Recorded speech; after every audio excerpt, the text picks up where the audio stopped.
What's good, people? Woo! Where all my alpha dogs at? Ow! Come on. Let me get my wolves in there. What's good? Hey, hold up. Hold up. Hold up. Hold up. Hold up, y'all. It is good to be back. No, real talk. It is good to be back. Shout out to y'all. Shout out to y'all. First of all, how is everybody doing today? You could be anywhere in the world right now. Seriously. And some of you guys right now, you guys are coming in from everywhere in the world. And we appreciate it. Real talk. And we're going to have a really awesome conversation today because today we're going to kind of get into the nitty gritty of a lot of things, okay? Duke and Don, what we're trying to do right now, we're going to take it back to the roots, right? We're going to take it back to our roots where we're going to have some of these conversations that actually need to be had in a way that they need to be had or they have to be had, right? And one of the conversations, especially within the manosphere space that we hear going on, and first of all, before we go into deep, guys, go ahead and smash the like button. Oh, hell no. The show is free, so are the likes, right? So one of the biggest contention in the manosphere space right now is, okay, femininity, right? Masculinity. We're talking about what it means to mean, what it means to be feminine. We're talking about what it means to be masculine, right? So you see some of these different channels, you see some different spaces, the way that they phrase masculinity, the way that they phrase femininity, right? It's been a hot topic of discussion, right? Because there's some people on certain sides that believe that femininity should be looked at as this method, right? Where, there's the boss element, there's the independent element, right? And there are other cats on the side of the fence where it says, well, listen, we don't really care too much about the boss. We don't really care too much about the independent element of it. We just care about the element of how your life is going to complement ours, right? And then the rebuttal on the other side is like, wait a minute. Why do we have to live our life to complement you? And then we get into this big argument, this big goddamn contention point, right? Where no one really knows what the right question or the right answers or the right direction we need to be looking at, right? And we're going to play a little bit of video right before we get into our discussion and break it down. We're going to get into a little video about this young lady that, kind of talks about what it means to be feminine, right? But not only that, what it means to be divine feminine. That's right, folks. We got the divine masculinity and we got the divine femininity. So today, we're going to play a little bit of this clip because I find some of it very interesting. She kind of goes on. I mean, she just draws on when she talks, right? And she sprinkles in a little bit of Kevin Samuels hate in there. So, just a little bit of that. But, we're going to break this down and see because in my opinion, I don't give a shit what people say about femininity or masculinity. What true masculinity is and what true femininity was, right? Is it disappearing?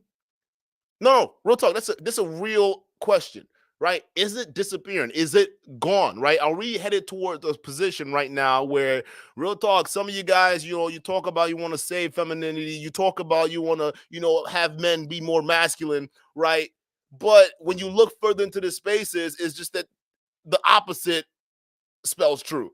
So is femininity and masculinity as we know it, is that disappearing? And I think that's something that we need to basically talk about because a lot of these content creators right now, they have a lot of their definitions of what that means, but no real avenue to have the real discussions. So this video is by this young lady over here. Let me share this real quick and let me know if y'all can hear it. Smash the like button, folks. Oh, hell no. We'll play a little bit of this and then we'll get into the discussion piece, okay? Give me one moment. And guys, let me know how the audio's doing. What's good, Poppy? What's good, AJ? What's good, Alicia? What's good, Nixon? Shout out to everybody in the chat right now. Shout out to you. Appreciate y'all being here. Anywhere in the world right now.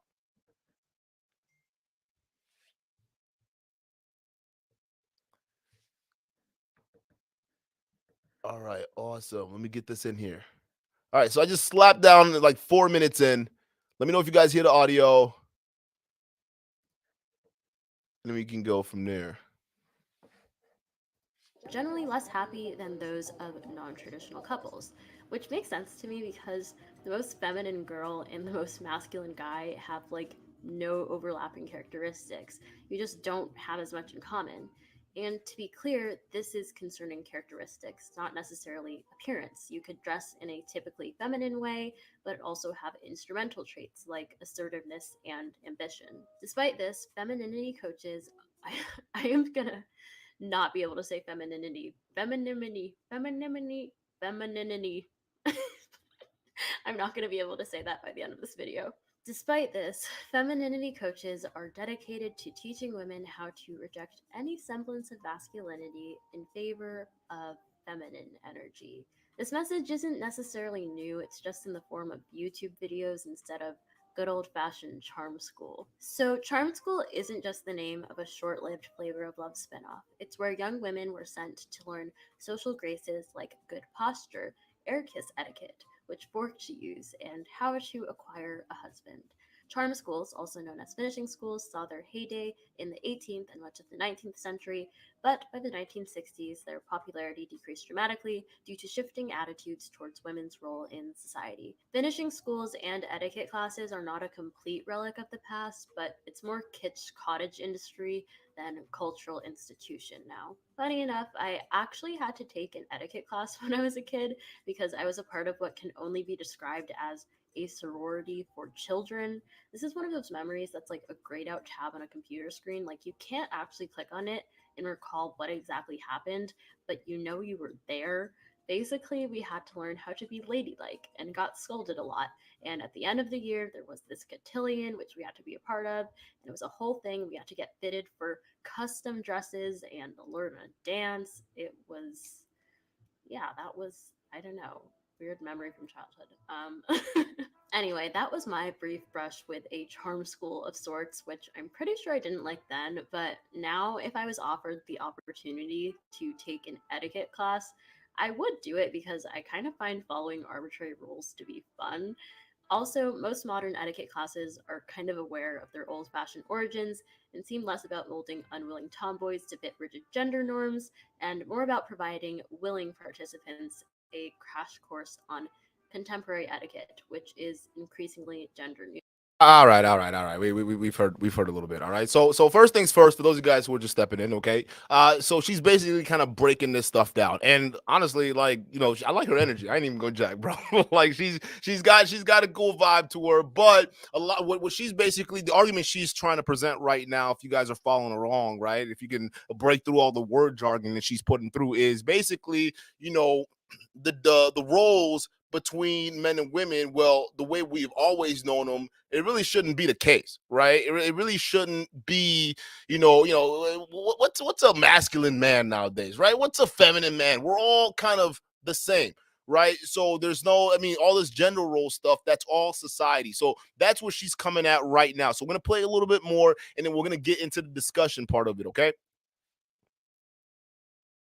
Neutral. However, femininity coaches online lean into a more archaic version of gender rules and roles, and a lot of it is directed toward black women. So, why do people watch these videos? It's well known that black women have historically been stereotyped as strong, aggressive, loud, and By the way, I think she starts to throw subtle disses at Kevin Samuels. So just when she went to the whole listen, I was following her like up until the point she says black women, and I'm like, all right, this is getting interesting. Where are we going from there? All right, because she's talking about notice she's talking about the content creators who are femininity coaches, right? And initially she's talking about the women that are on here that are doing the femininity coaches and the schools and the history she done been on, but now we're starting to get into the nitty gritty. So we're gonna play some of this point, and then we'll go into it.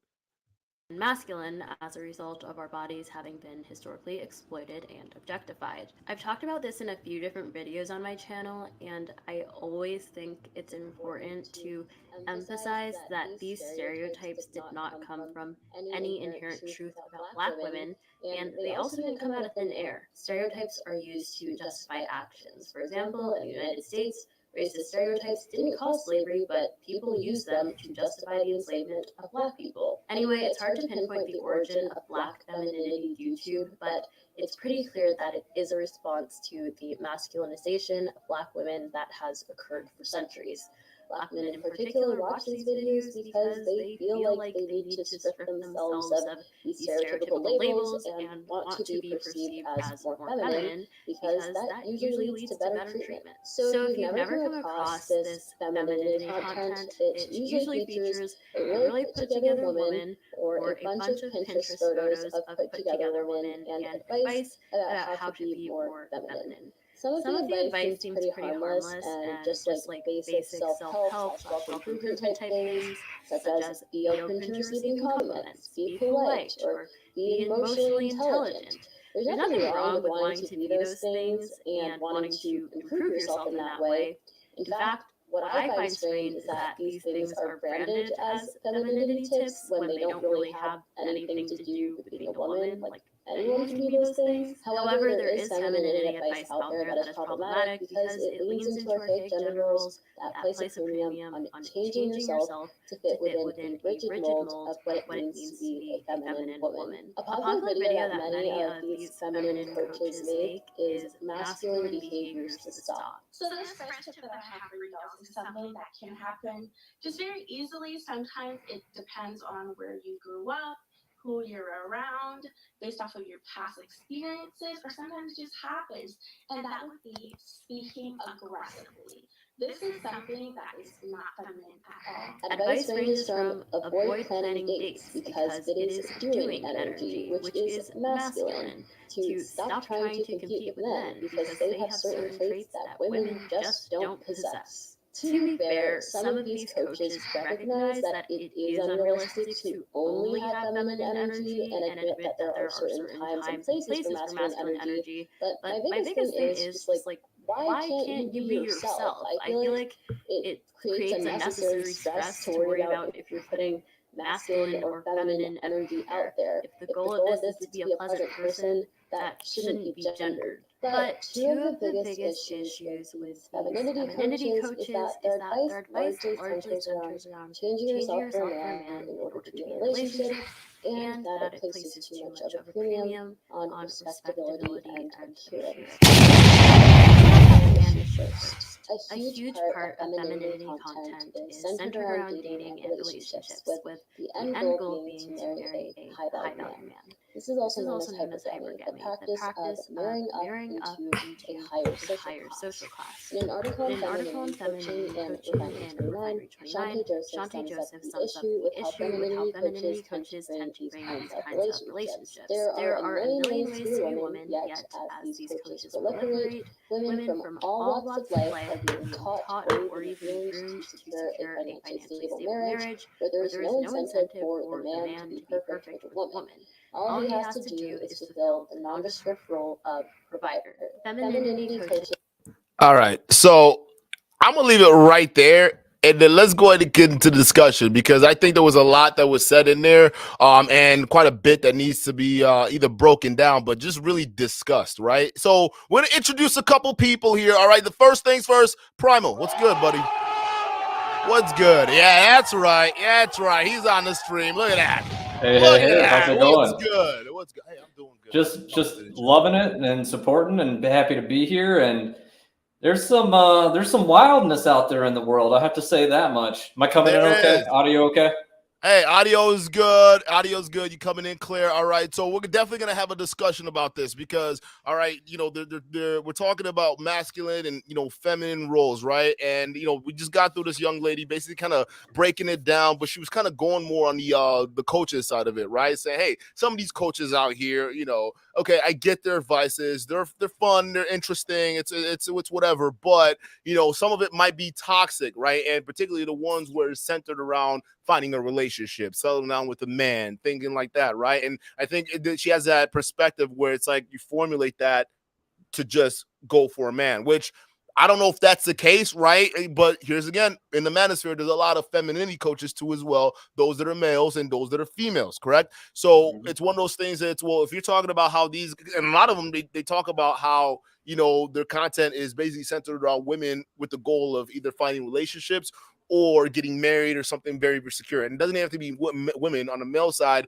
you got guys like that, or on certain red pill sides, you got someone who just want to go find girls and get laid and whatever the fuck. But ultimately, that's the business that the manosphere is in right now. So realistically, my thing is seeing this, right, and looking out in the world right now with how, especially with the younger generation coming up, I think people are losing, or maybe evolving, if this is what we want to call it, the idea of what it means to be masculine and what it means to be feminine, right? It almost seems like everything is like crisscross. What do you think about that? Exactly. So for a handful of generations, I would say people love to throw out the term greatest generation, but I think that we've been in a slow downhill slide in terms of the balance of masculinity and femininity since the greatest generation. I think it's been in this kind of slow decline, and now it's really starting to fall off a cliff where we're having men act very, very feminine, and we're having some women act very, very masculine. And it's right. As the men, it's a natural balancing act, right? Everything has to find a balance, right? So Right. as more men become more feminine because of incentives, and I'll just put that out there and we'll get into that later, but as more men become feminized because incentives, more women are gonna have to become masculine. It has to balance out. So that young lady also brought up a point where, she talked, and I actually kind of agree with her, right? And it is what I'm saying, because it seems like in the manosphere we talk about, women and the feminine roles you have to play, and we're going to discuss that too as well, right? We're going to talk about that. We're going to break that down and dissect it. But I do think though, because I grew up from a single mother parenthood, right? And looking at that, I saw like my mom had to display a lot of masculine qualities to be able to, get by, get through her job, get through, everything. I mean, she was married, she had all these different things, right? So it's, I get it. Don't you think that women need a little bit of both, right? Maybe not on the, too much on the masculine side if they want a high value, great value man, or, things like that. What are your thoughts on that? Well, actually, let me ask you this. What are your thoughts on femininity, and and then based off of that, femininity and masculinity, and then based off of that, do you think that there should be a mixture of both? Like, for instance, even on both sides, like men being a little feminine, right? Go ahead. Yeah, I think everybody has their own energy. I'll call it their own energy, their own sauce, whatever makes them up, right? And no man is 100% masculine, and no woman is 100% feminine. There's gonna be a balance, right?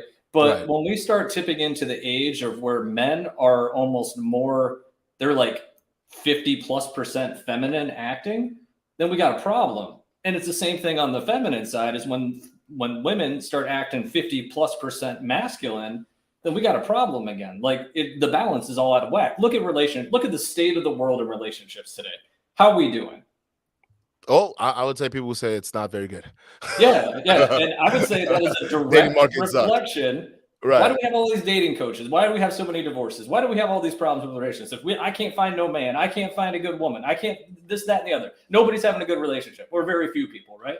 I think that's a direct reflection of the balances being out of whack, and they've been going out of whack since the 1950s. Okay, so speaking of balances, let's go ahead and bring up another guest here. Dexter, what's good? Shout out to Misha. How you doing? Welcome to the show. Lexi, what's good? How you doing? Let me hold up. I gotta bring you up here. What's good? Welcome to the show, man. Welcome to the show. All right, the party's out here. All right, let's have a conversation. First things first, Dexter, welcome to the show. Now, we're having a conversation about masculinity and femininity, and right now we're at the stage where we're just kind of breaking all that down and trying to figure out what it is. But then we're also going to get into the topic or discussion of basically, is that disappearing in America? All right, so go ahead. What are your thoughts on that? Me first? Yeah, wow. Go first. We'll introduce Lexi.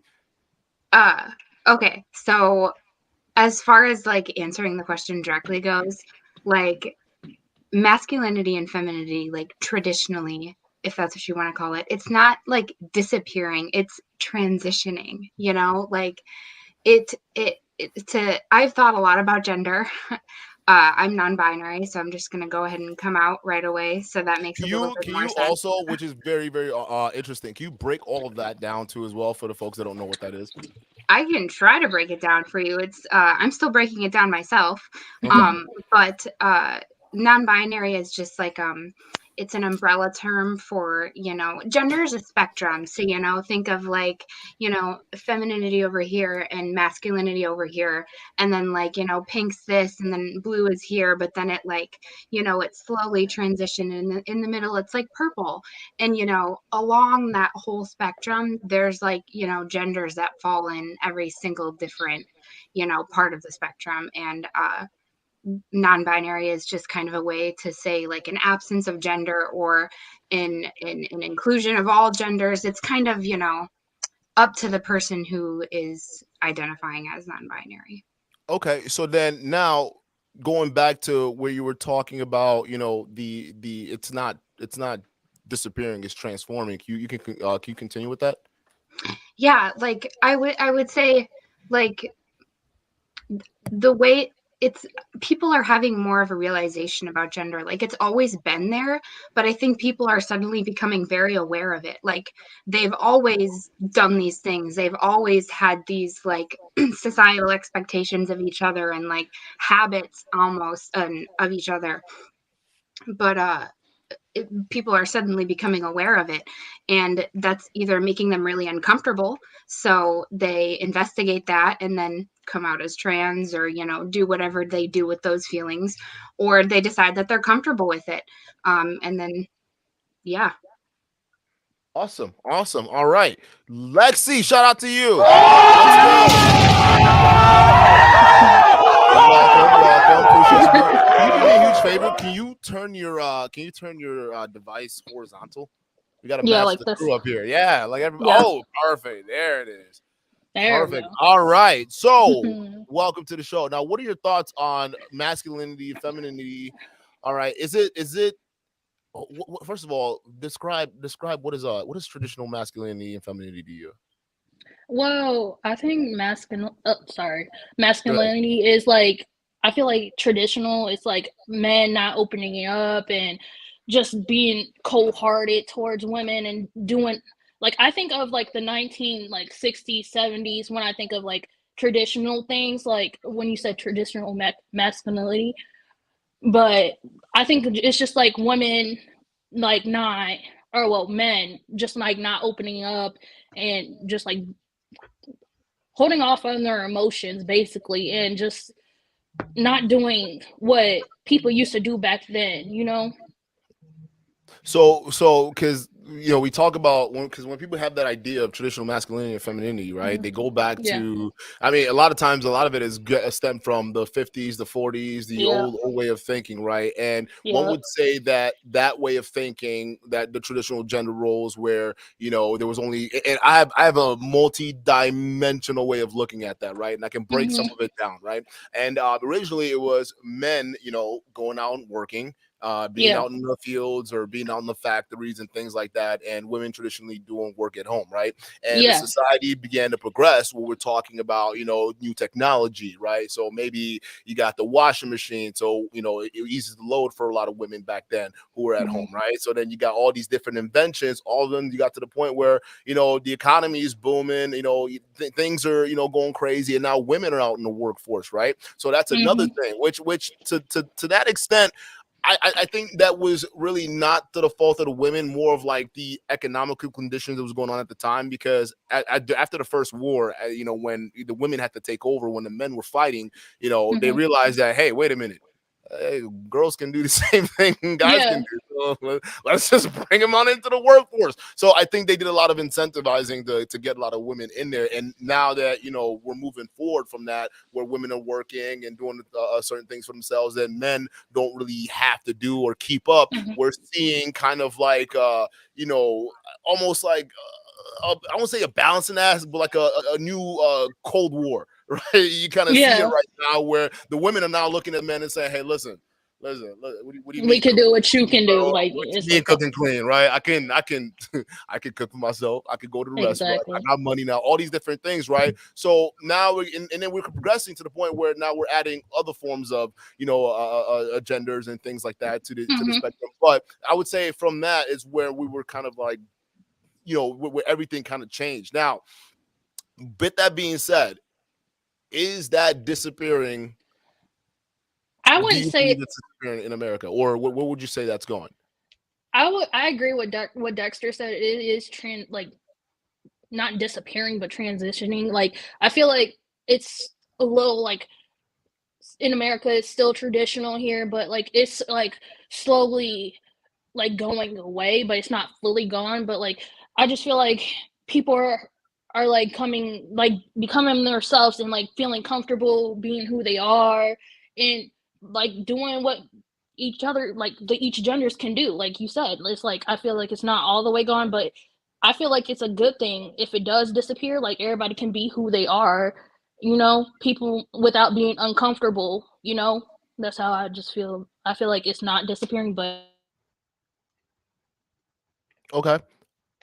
I think it's becoming more acceptable for a variety of people to take on. I just got a emergency thing text or whatever it's called. Yeah, but like I was saying, I feel like it's just like transitioning slowly, but it's not all the way gone. But I feel like it's a good thing in the process for other people to become who they are. Right. Okay. Dex? I'm sorry. I kind of don't really remember where I was going, so you can just move on, and if I remember, I'll get there. All right, go ahead, Bravo. Yeah, and I like to respect everybody. I can't hear anybody. 1 second. We can hear you. Yeah, you guys hear? Yeah. Or not. Oh, there we go. Oh, probably had some audio issues. All right, go ahead. Well, first of all, hey, salute to the chat. You could be anywhere with your Monday evening, so I got to give you all some. I hope you get your favorite bottle of whatever it is, favorite can or whatever. And if you're, if you're not a person that drinks, and get your favorite soda or whatever, and raise a glass up for the Dukendon show, right? I got it up there. I got my kombucha for the night. There you go. My drink. So we gotta do the old kombucha.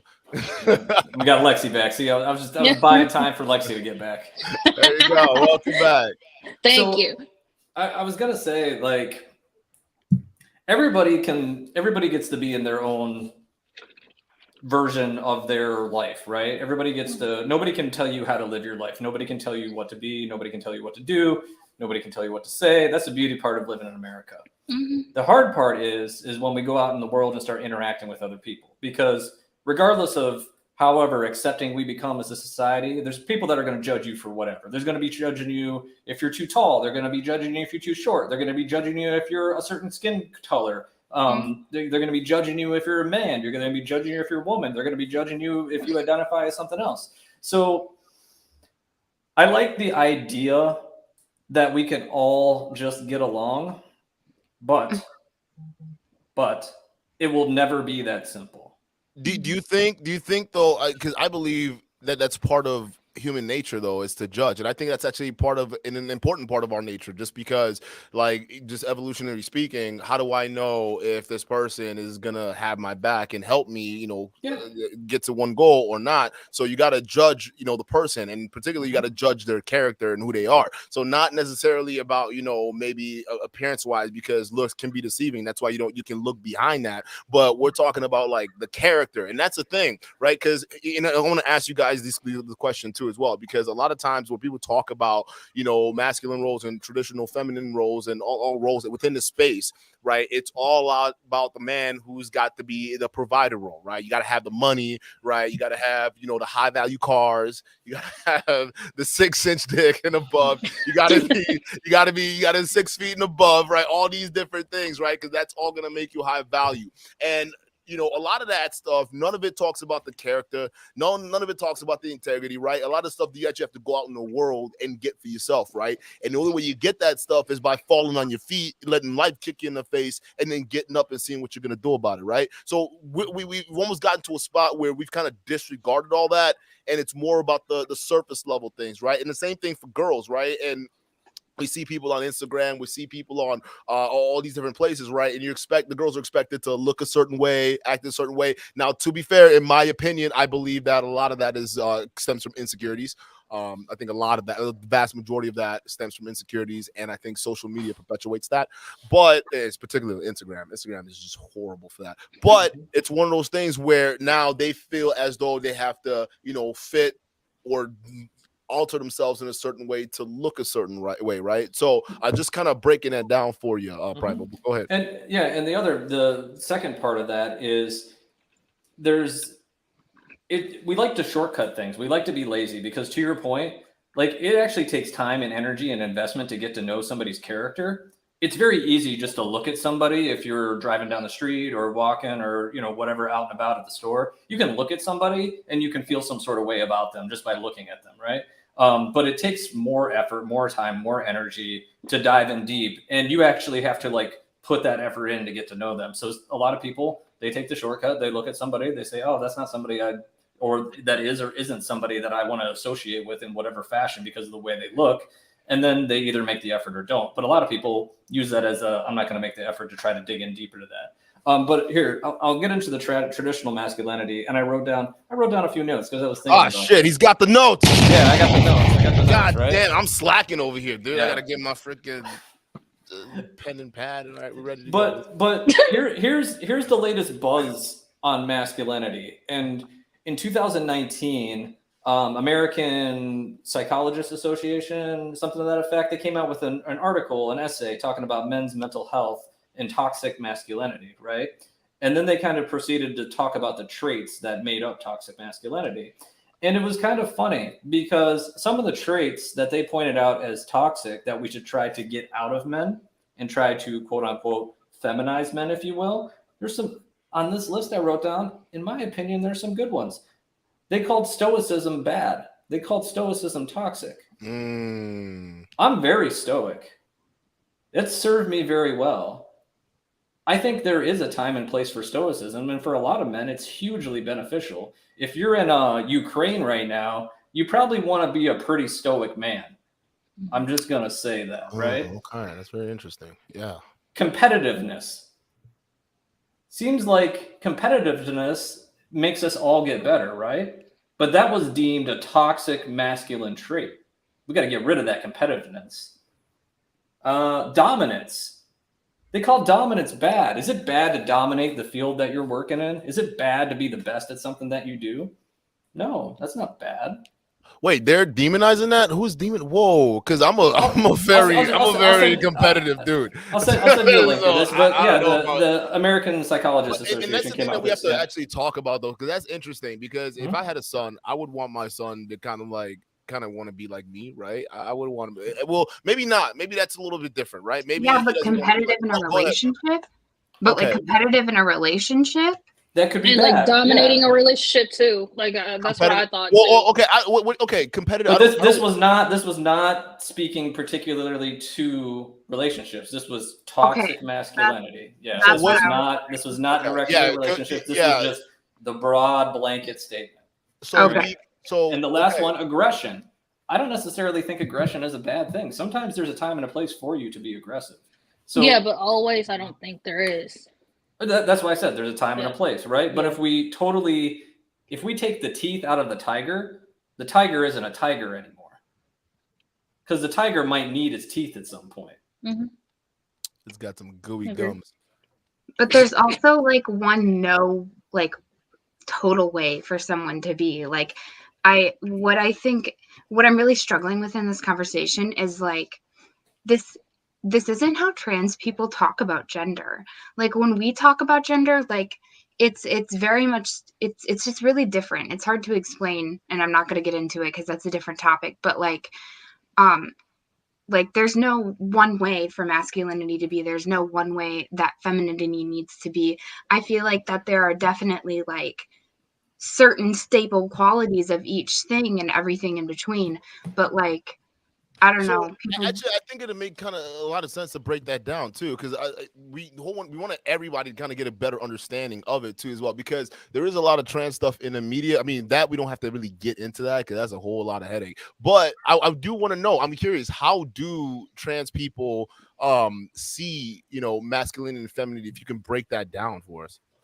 Well, I mean, like, everybody views it differently. That's the thing. Every single trans person has a completely different relationship with masculinity and femininity based on how you experienced it throughout your life up till that point. Like, my level of my level of comfortability with femininity is completely different than this other non-binary person, experiences with femininity. It's all completely unique to each person, and that's what I feel like is not being thought of in a lot of these videos, is people are saying this is what men need to be like. All men need to be like this one thing, and then all women will love you because all women are like this one thing, and that is not what it's like, because there's more than just that. So what are your thoughts on some of the points that Primal brought up, right, where he was bringing up certain traits that, so let's say some people who don't, are there people within the trans community that would say have more dominant type of energy towards them, right? So so like, what would you say about those kind of traits that people are trying to demonize right now, like saying that it's toxic? So if someone is trans, let's say it's someone who's a trans man, the woman, right, and that person has an edge to them, right, a little bit of dominance to them, is that person by definition now toxic?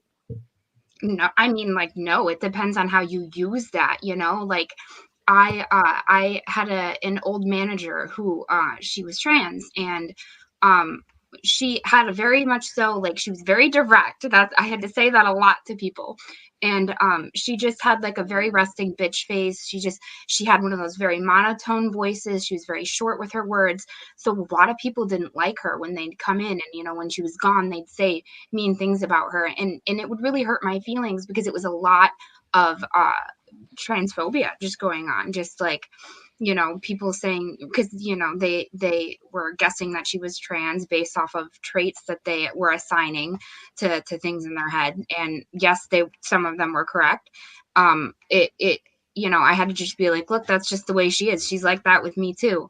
And maybe it's only toxic based on how you perceived it. Like, I found it endearing, like, I like people who have a little bit of an edge to them. It did take me a minute to realize that, oh, this person just has an edge to them.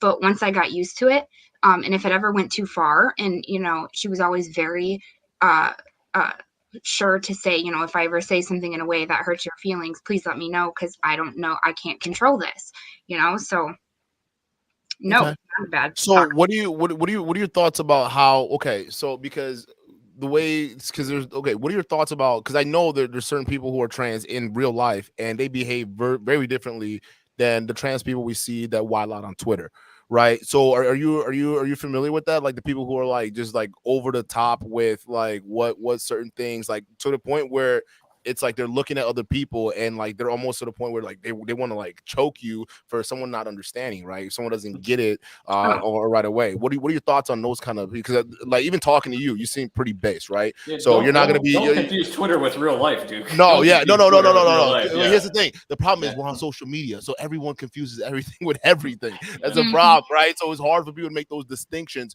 But it's like, we know that those because those guys were basically making it tough for other people to really say shit versus people who are more open to conversations, right? People who are more open to guys or to people in your life who had more edge, or people who are more straight direct because you're able to deal with that. What do you say about other people who are almost trying to like say, okay, well, no, don't even have this type of conversation because you don't get it, or how they wild out online? What are your thoughts on that? Are they?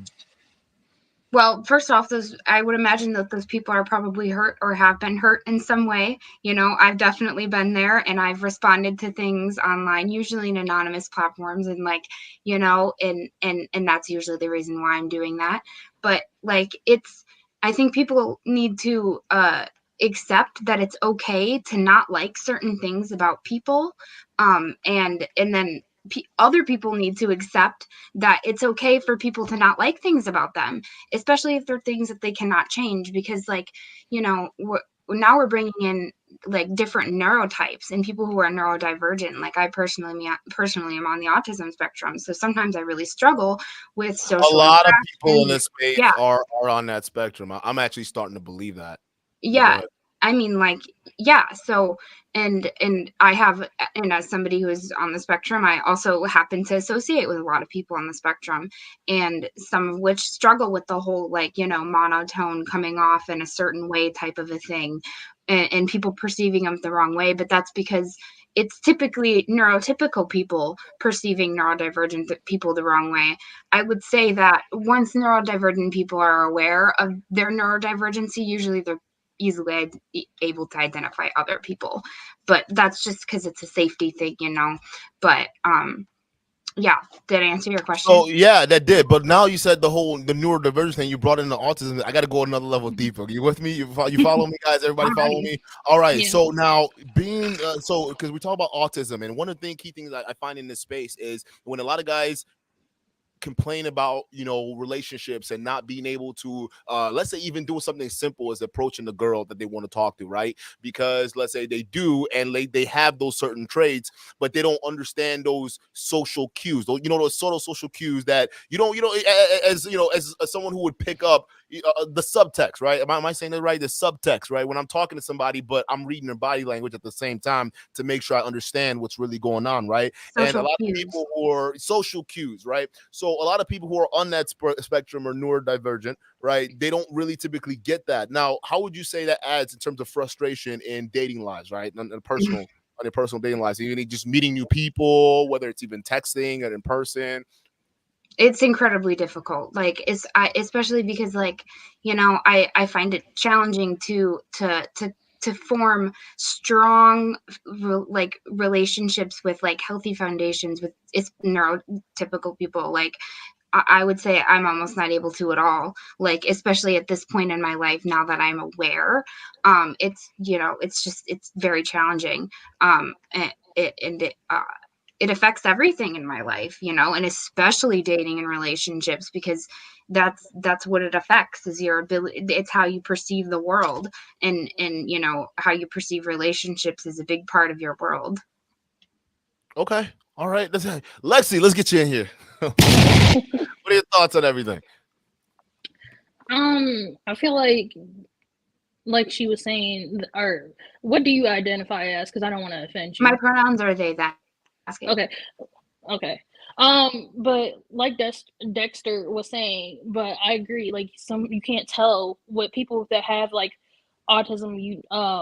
You can't tell their social cues. You know, it's all. I feel like it's all a mental thing. At the end of the day, I'm sorry. It's all a mental thing. At the end of the day, sometimes you just gotta talk to the person. Like I forgot what his name is up in the corner.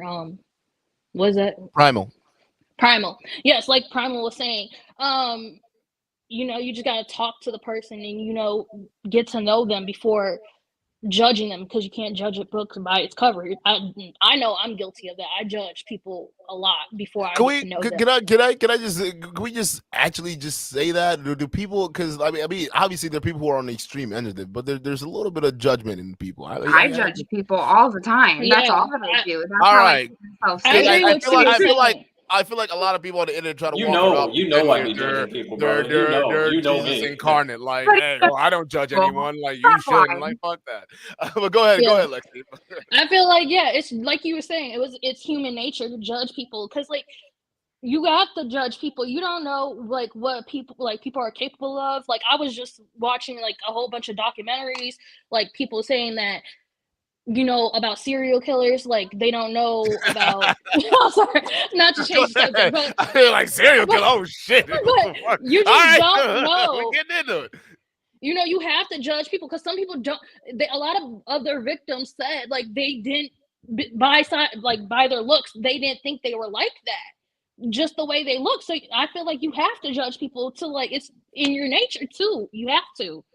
And you have to judge people to find people that you're gonna be happy with too. Like, you have to judge people to surround yourself with positive people. That's coming in with the banger. That's for sure. And it brings us right back to the relationship talk, right? Because that's what it is. It all comes down to judgment, right? But how each person does it. But go ahead.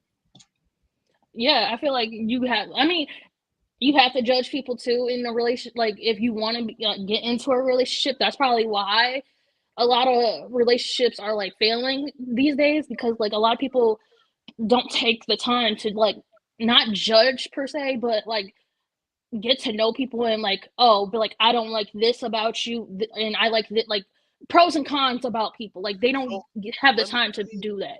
I want to take a look, get another level deeper with you. Okay. So Mhm. what I want to ask is, when you're dating live, right? Mhm. When you were dating, when it comes down to it, right? Let's say when you guys started, right? What were kind of the things that you looked for in certain people, the people you were dating for, that you should have judged one way, and you kind of, it kind of went over your head and ended up biting you in the ass? Are you asking me About or you you, asking? Alexi, you about someone Okay. you've dated in the past. It can be anybody, right? Whatever experience Um, you bring up. I know last time we were talking, I was telling you about like I just judge people about their looks. Like I didn't like when I was younger, I didn't take the time to get to know people. I just thought, oh, he's cute, I'm gonna date him, and that's it. Like Yeah. and then over time, I just like, oh, he's like he's a total asshole. Like I don't like him. Like after that, it's just.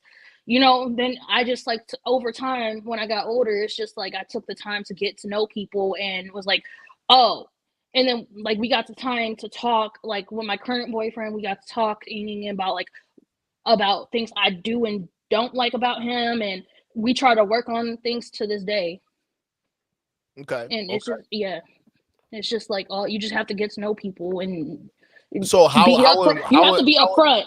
that's facts. No, how important was that though, right? If you were looking at the girl who, years ago was in that situation, or multiple situations where you were dealing with dudes who were just toxic, but it's Mhm. because you chose them for service level reasons, right? You judged Mhm. them off of service level reasons. If you were Yep. looking at the girl you are right now, or not, or the girl you were back then as the woman you are right now, what are certain things you would say? I would have told her get her ass together because Yeah. she was a mess. Oh my gosh, she was a mess back then.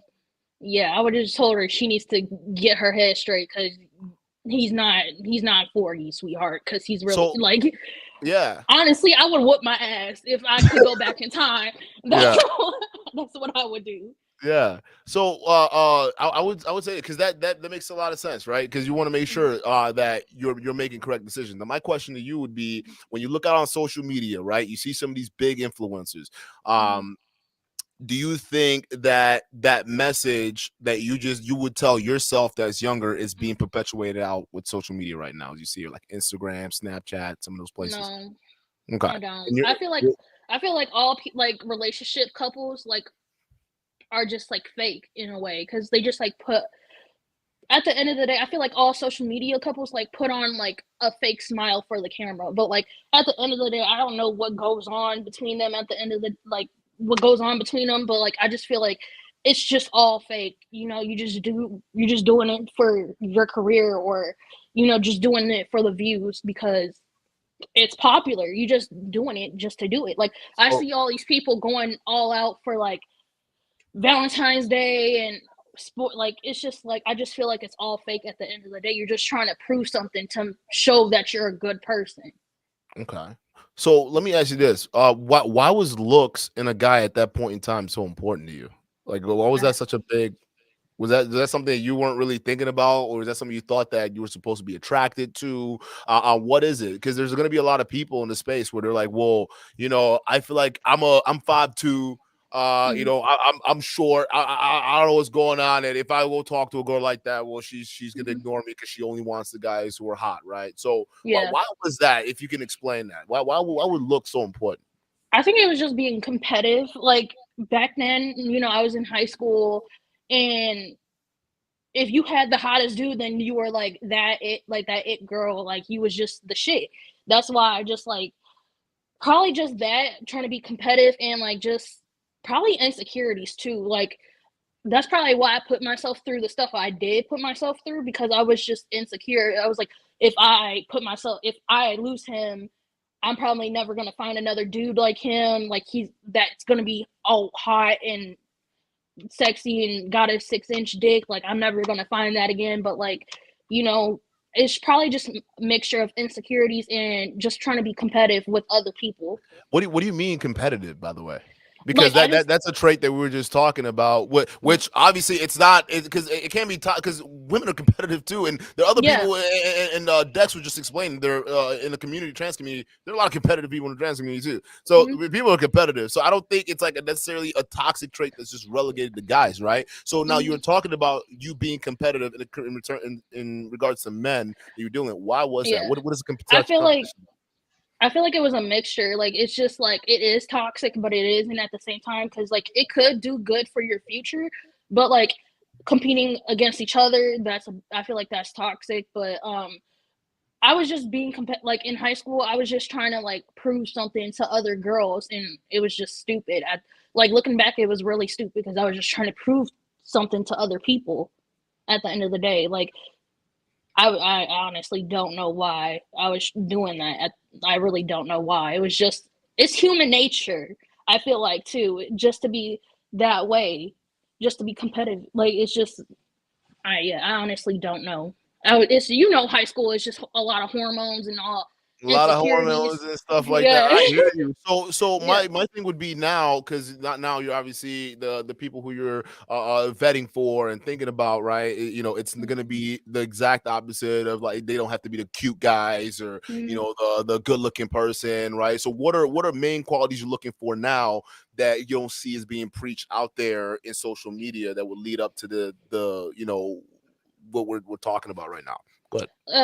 Probably, like you were saying, height. Like, it doesn't matter about height. A lot of short men. Please say it again. There's some guys in the chat that probably need to hear that. I said height. A lot. It's just a lot of short men. They have good qualities. Like, they will treat you so nice and well. I mean, I feel like that's not preached enough. Like, height and like dick size, I would say, like it doesn't matter at the end. It does matter. Hey, you gotta be honest. All right, you gotta be honest with the guys. Does the dick size matter? Okay. Let's be honest. Let's be real. Okay, because pleasure, that's a big thing. That's a big thing. Yes. Right? And listen, on the other side for the guys, right? We try to tell them, you guys, because a lot of guys. But we did learn and discuss on my stream the other day, or on a stream I was on, that actually girth is more important than length. I'll just put that out there for everybody. Okay. Yeah. That I did not know. Okay, obviously I knew that. Okay. It's all about the thickness, baby. Well, I'll drop a little knowledge on you. The most receptors in the female vagina, they're in the first inch. So if you're like a Coke can, you're probably going to stimulate more things than if you're like a 12-inch ruler. Yeah, it's true. Just for your visualization and your pleasure there. Depending on your preferences. Yeah, it's all on your preferences. Like, I know people got different preferences. Go ahead. I totally forgot what we was just talking about. We stopped on dick size. Blew my mind with the Coke can analogy. We got rid of height, does it right? every time. So height's out of the picture. So now, hey, listen, about high school. Hey, short guys out there. All right, you just heard it. You're more loving, right? Short guys, if you're packing some girth, it's okay. Don't worry about it. You'll be all right. Short and girthy, right? You just short and girthy. Be all right. We love a little fun size over here. But I'm sorry. What other qualities, right? Probably just I know a lot. We were talking about like people not. I was saying about men not opening up their emotions. I feel like that's not preached enough on social media either. Like, I feel like I find that attractive when a man can open up and talk to me and tell me how he's feeling. I feel like that's just not preached that much. And I feel like that's why a lot of men have a lot of mental health issues and like not feeling like they can't talk to nobody. I feel like that's a very important thing. I feel like that's very important. Okay, so one thing I would notice is, like, in the chat right now, there's a lot of cap, right? And the reason why there's a lot of cap, because a lot of guys, you got to understand the space we're in, right? A lot of guys do not believe that, hey, men should be emotionally vulnerable to women, because a lot of times most guys have been hurt by that, right? When they feel much of themselves, especially to the wrong people. People tend to use their words and be able to stab them with that. I'm sure you guys have had a situation, maybe not with a partner, but maybe with like a friend or something like that, right? Where they stabbed you in the back with your own words. So, we see that a lot with a lot of guys in this space going through relationships. So, and Matt, basically, and I want you to rebuttal on this because you talked about stoicism, right? And that's adding to it. So what are your thoughts on guys saying, well, listen, I don't want to share because I'm not first of all, I don't think that's masculine, and second of all, you might hurt me with my own words, right?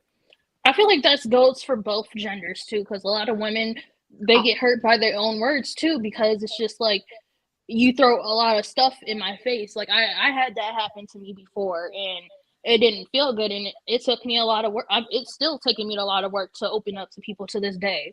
But I feel like if you're willing to put into the work to get like for a person to open up to you, I feel like it's worth it at the end of the day. You just have to be able to do that. Dex, what do you got? And then we go to primals. I'm so sorry. What questions did you want me to answer? So like, being guys being able to share, men in this day and age being able to share their feelings, how, most guys right now being conditioned to not do that a whole lot. What are your thoughts? Is that healthy to be, you're not sharing a lot with their partners, or is it I mean, you gotta share things with your partners. So doesn't matter what your gender is. Obviously you're allowed to keep some things to yourself, but as far as like important things go, like communicating with your partners, like the only way to make a relationship work, so like you gotta express your feelings. I spent 7.5 years with someone who literally that's a committed relationship. Wow. Committed is a way to frame it, but they never expressed how they were feeling, and they always expected me to read their mind, and then I was punished if I didn't get it right, and like that it. And I was miserable, and like we were horrible to each other, and like that was a really big reason why the relationship did not work, is because he didn't know how he felt, and he didn't know how to express it. And I think some part of him wants to, but like he doesn't know how. And I also think he's ashamed of the way he feels.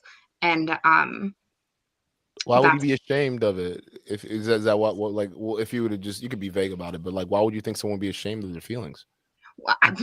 People are ashamed of their feelings all the time. That was the reason why my last relationship failed, was because my partner was literally so fucking ashamed of themselves, and they had no idea who they were, that like it completely destroyed the relationship. It wasn't that we didn't love each other. We love each other very, very much.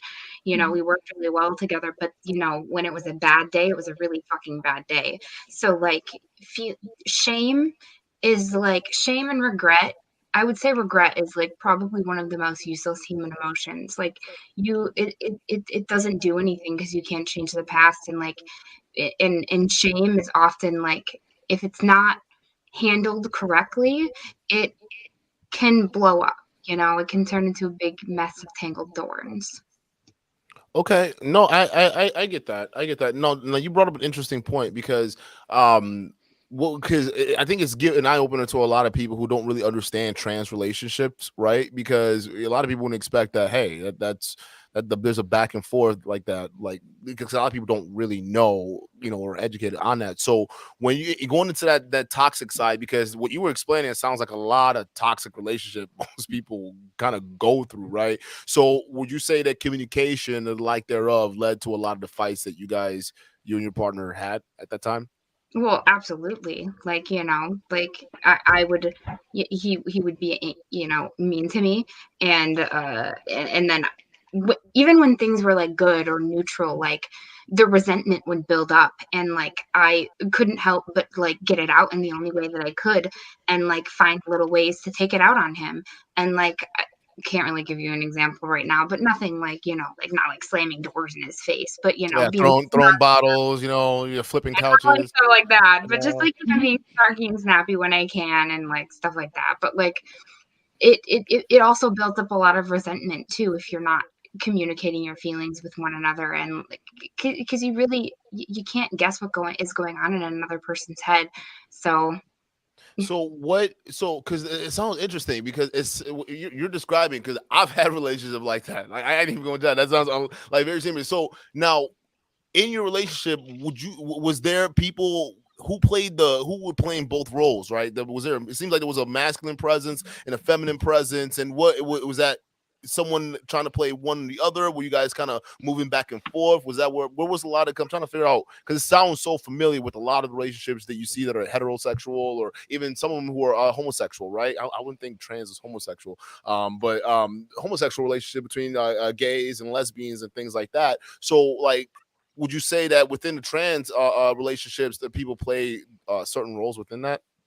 I mean, like, yes and no, because like they play the roles that I mean, like, I wouldn't even say every trans relationship, every queer relationship isn't like how, one another. Again, like, all relationships are all different across the board. I would say yes, straight cis hetero people experience life and relationships different than like anyone under the queer umbrella does, but that's just because it's a very different mindset, and there's lots of different mindsets that people experience different things the world in.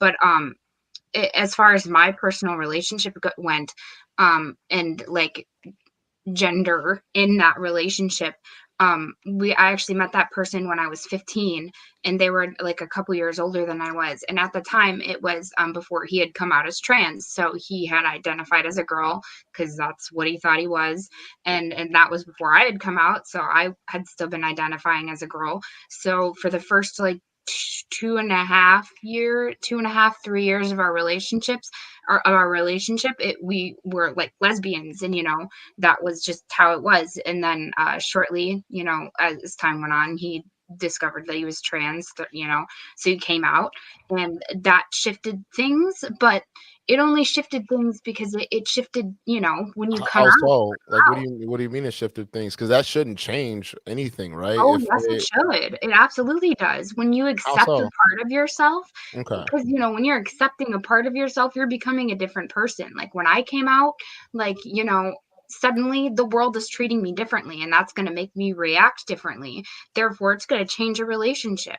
Like, all of So that wait, was he okay? They transitioned stuff. to he said so you guys were in a lesbian relationship, so the person transitioned to a woman or a No, feminine role. What would you he say? I'm he so confused. I'm so sorry. okay. It's very simple. Just like, he was born a girl, okay? Okay. And he decided that he was trans, and I'm using he pronouns because that's how he identifies. A lot Okay. of people, when talking about trans people, still go ahead and use their old pronouns, which is honestly really fucking annoying. Or they just use they because they're trying to be respectful, but that's actually really disrespectful, because like my ex uses he him pronouns because he identifies as a man, so that's just how it goes.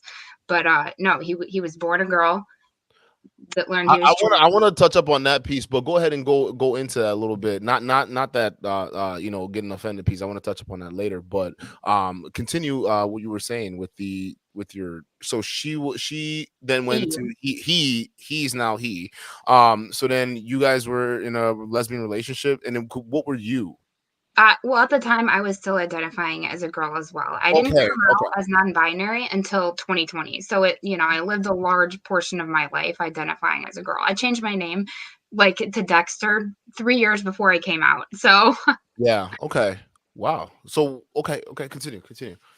oh, but yeah, so that shifted things. And then like towards the end of our relationship, probably about a year before we officially broke up, like and this was he'd probably been out for like 4 years at that point.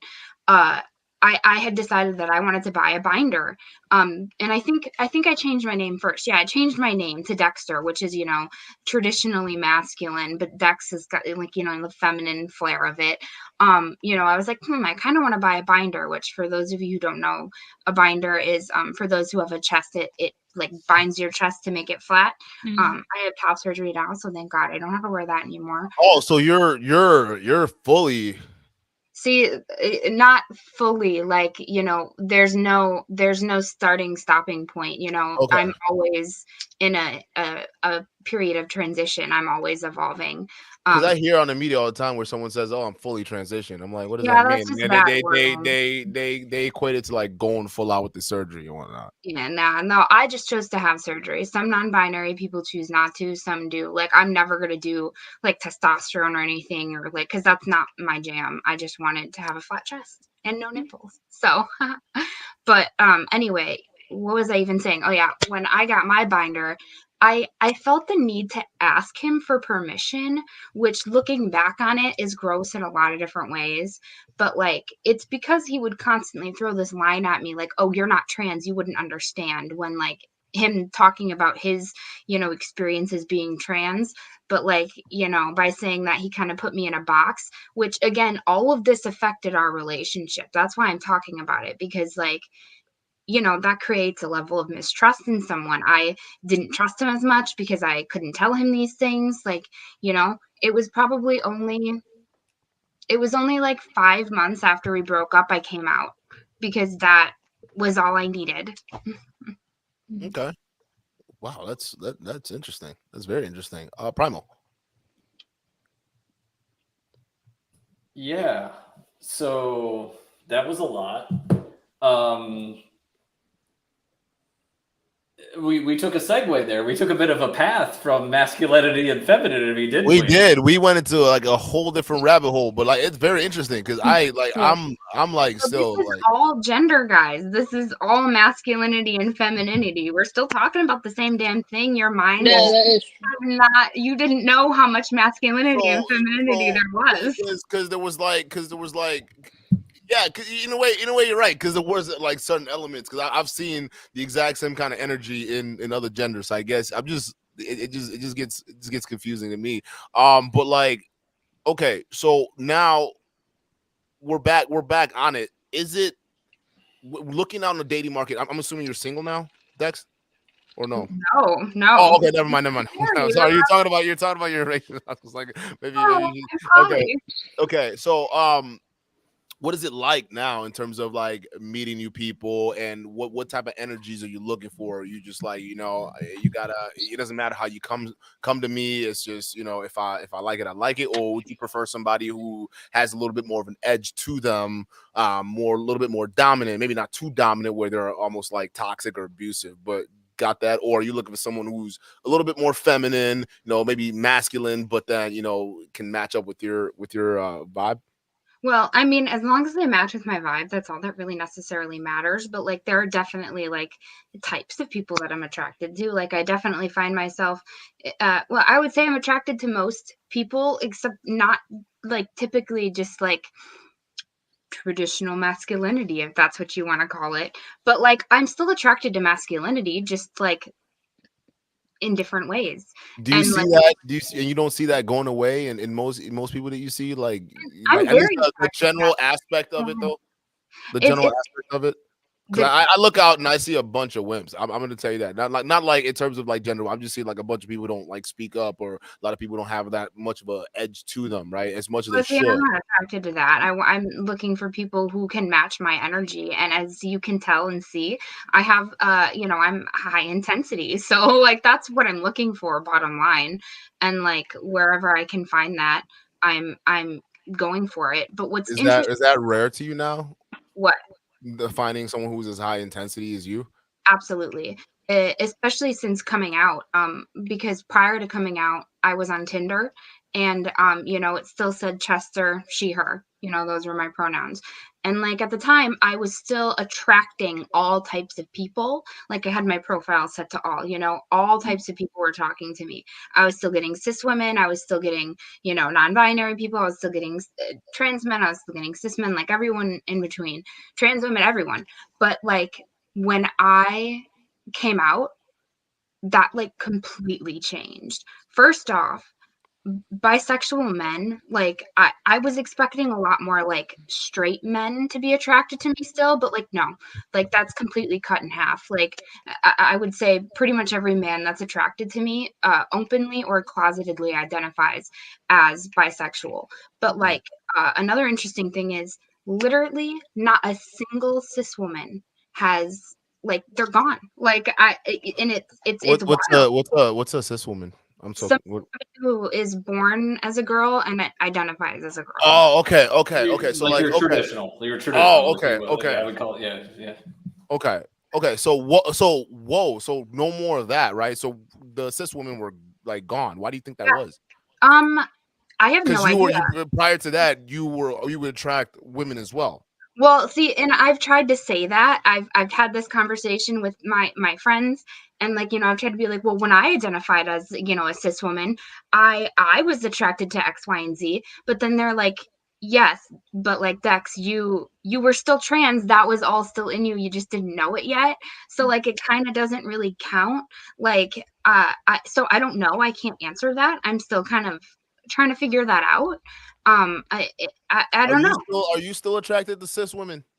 I mean, yes, I would say definitely. I'm more like, I'm not really attracted to cis people in general. I'm definitely more attracted to trans people, but like, or to even cis people with like, an open-mindedness to gender. Like, I'm seeing a guy who identifies as like, masculine presenting, but with feminine qualities, and that shows up in a variety of different ways with him. But like, overall, he's still incredibly masculine, but still incredibly feminine. It's beautiful. I love it. So going back to your original point where you're saying, especially since you came out, right, finding someone who's high intensity to you, that's almost damn near rare. So wouldn't you then say it's kind of like, okay, let's take away gender roles out of the context and just talk about the personality traits, right? Would you say that those aspects you're seeing that this is disappearing, at least in your preference and what you're looking for, that high intensity, energy? Because I would say that I'm a loud, bombastic guy, right? I'm pretty extroverted. You see me out there.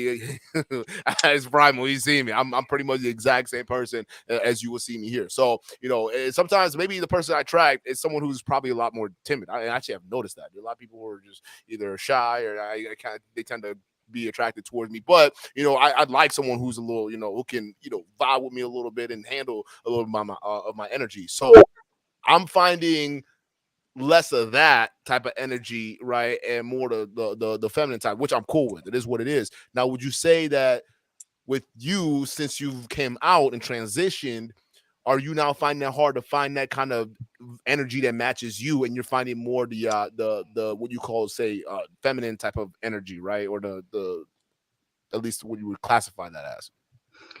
The problem is it's not that at all. The problem is, like, since coming out, I've accepted myself, and that intimidates people. Like, I literally will get messages from the cis men who are closeted bisexual or who are definitely curious but like haven't gotten there yet. I know when they're that.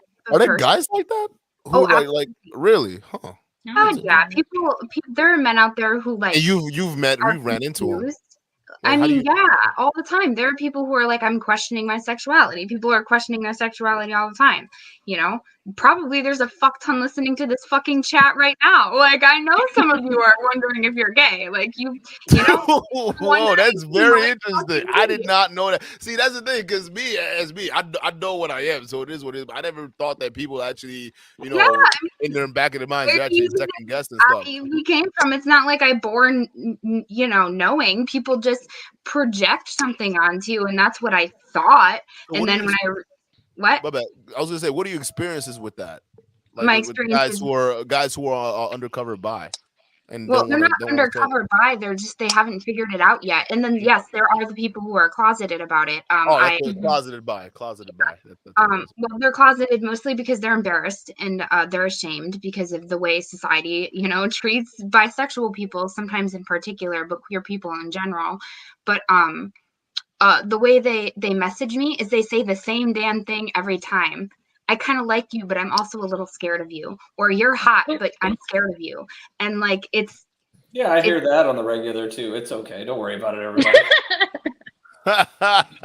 Oh shit, Primal. I throwing some flirts back at you. Okay. Hey, I don't know if Dex is interested, buddy. So. Oh, I missed it. I totally didn't hear what you said. Right over. Whatever it was. Sorry.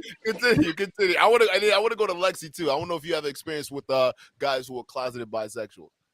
I have no idea. I mean, I heard a lot of stories. Like, I have a lot of like gay friends, like that are men. You know, they tell me a lot of things like, "Oh, you never believe who hit me up asking for some, some head," and I'll be like, "Oh, who?" And it's just like a lot of men that like portray to be super straight and like hate like gay people, and you would never believe that they would just hop in like their inbox and just be like, "Oh, I just want some neck." It's just I believe what Dex is saying, like, because I heard it many times before.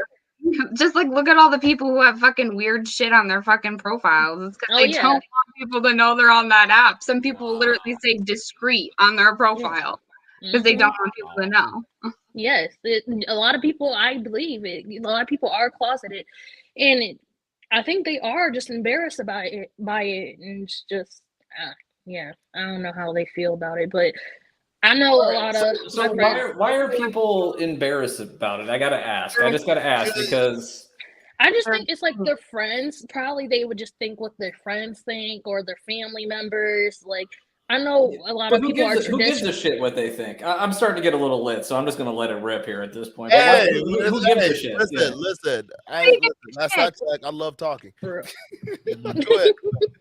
But I just feel like people are just like, it's just like whatever everybody else thinks. But like, some people have like some situations where they can, like, if they do come out, they might get disowned by their family and they have no places to go. I just feel like that's probably what most of the cases are. They just thinking what everybody else would think, but I never had those type of experiences. So with that, even going back to it, right? So would that say, because then, wow, there's a lot of information here. Like the way my mind is like so many goddamn webs, right? You can I'm trying to pick which rabbit hole to jump into.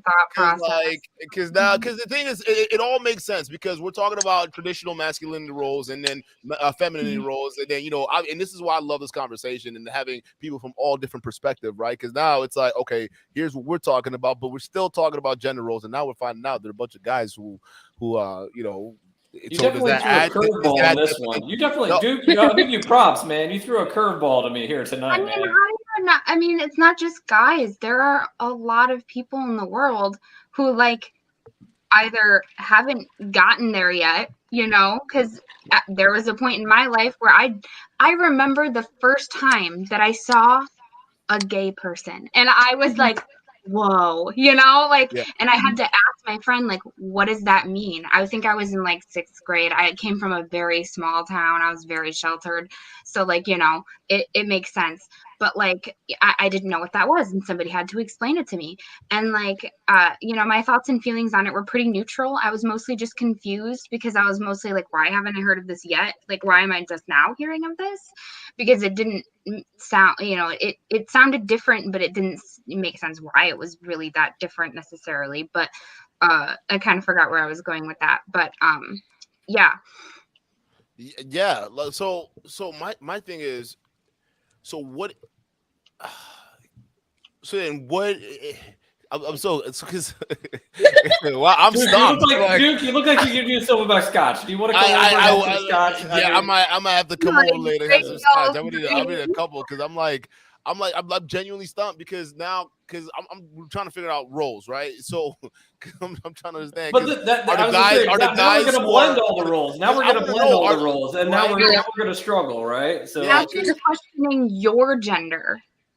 You think this is confusing? Imagine trying to question your own fucking gender. I could never do it. That's why I have enough trouble figuring out who I am. I'm a pretty simple dude. I like what I like. Yeah. But the thing is, though, because here's where I'm confused at, right? Because now, as a man, I consider myself a man, and that's what I would call myself. I don't know what else I would call myself, right? So, and I know that women, I'm straight, right, or cis, as you want to call it. So, I know for a fact you know, that's where my mentality's at, right? But then, you know, there are also other guys who now that I'm understanding that would even look like me, talk like me, act like me, right? But they might be on the kind of feminine side of things, or maybe say, hey, you know what, I'm like, you know, I mean, like, you know, all those different things. So are you saying that they're not willing to just be more of that themselves because they're afraid of what other people may judge them as, right? Or like I'm like trying to figure out where to dive Yes, into here. Okay. because like when I came out, I was a freshman, and like I was incredibly scared to come out because I knew where I lived. I knew who my family was. I didn't know how my friends would react. And like I knew it was going to change things. And those are things that are all incredibly scary. You know, when you come out, people perceive you differently. People treat you differently. Like people also say, like, when you come out, like it's you come out one time. Like, no, I literally come out every fucking day of my life. How Like, is that though? You gotta, what is that I like? mean, I kind of fucking love it. Like, it's a part of my identity. Like, it's not like I'm sitting here, you know, being that gay stereotype where I'm like blasting my shit in everybody's face. No, I just like enjoy being myself. And like, also, I kind of have to explain it because like it, it's who I Which am. which brings me to my other point, because you were also mentioning that too, how it annoys you when people get it wrong. Now, don't you think that because you come out every day, that's gonna be hard for people to keep up? You gotta at least give people some slack, Well, right? I Like, come out like with that. I I wouldn't come say you, out but as like there's gender. I like mean, I come LGBTQ. There's a out. lot of stuff added onto it now, and I only know LGBTQ. I don't know anything past that. Well, it's really not that hard. I mean, there was a point in time, the first time that I had a person in my life uh tell me that I had to use they them pronouns for them. I shit you not, I went to my diary and wrote, I'm just going to use she her when they're not around, and then use they them when I'm in front of them, which obviously is the worst thing you could do. Like, you have to respect people's pronouns whether you like them or not, or whether they're around or not. And like, but that was where I started. Like, that was where my base, I used to be. Well, I'm not going to bring that up anyway. But like, yeah, no, uh yeah, I'll start somewhere. Yeah. Okay, Lexi. What are I your just feel thoughts? like it's I Go just ahead. feel like it's very educating. Like, I didn't know all of this stuff. Like, honestly, I'm still like trying to figure it out to this day. But yeah, it's just very I feel like it's very educating everything Dexter is So telling us. well, I know it's very educating. So we're gonna bring it back to the cis world. I want to, because obviously you can chime in on this too, Dex, because Mhm. everyone has an opinion. But no, so let's talk about you. All right. So Mhm. we talk about relationships, right? What is the relationship dynamic you have within your household right now with you and the guy you're dating, right? And and based off of the choices you've made, and you got this guy now. Are you saying that yourself falling into some kind of role within your household, or has things kind of pretty much been the same? Well, we don't live together. We just, Oh, okay. Okay. yeah, we're not together. Like, we don't live together, but whenever I have free time, like I come and visit, spend the night over at his house, and it's kind of, I mean, it's a routine, and we like talked about this, like I want to spice, like, not spice it up, but like I just want to like go out and do stuff, and because like he's very old, like he's not older than me, like he's 7 years older than me, but he's like but I'm like I'm young to him, like I'm the youngest girl he ever dated, so I'm just like, I'm still young, I want to go out and enjoy my life and with like together, and he's just like, oh well, I'm just want to stay in the house and play my game, and it's just like, yeah. So it's like, I would say it's a routine, but like we do like special things like date night and everything and have fun once in a while. Like I'm more of a homebody anyway. Like, I don't really like to go out that much because I'm just But you like, mean like no. when you mean going out, you're talking about like couple type of things, right? Yeah, like going out to eat, but like, or going to bars, like just things like that. But like, he's like not into bars anymore, so we'll like just go out to like a restaurant, have a couple drinks, and like, go back home and talk and have fun. That, like, I feel like that's a good date night to us. Okay. It's just, yeah, I enjoy it, but So we have our routine. so when you're within that dynamic now, because he's 7 years older than you, do you, when you guys are together, do you feel do you feel yourself kind of, hey, I'm the exact same way, or do you feel yourself falling into, like, because in the manosphere space they call that submissive, right? And that the Mhm. women hate that term. They Mhm. absolutely, but I call it I plucking. know. I hate it. I know, like, right? So I was like, hey, don't come after me, ladies. All right, it's not me. Yeah. I'm just using the terms. But do you see any of that going on within your relationship with you and your man in being 7 years the senior? Yeah, I mean, we talk about that all the time. Like him, like, oh, like I'm very like outspoken and like it's my way, or sometimes I'm like it's my way or the highway.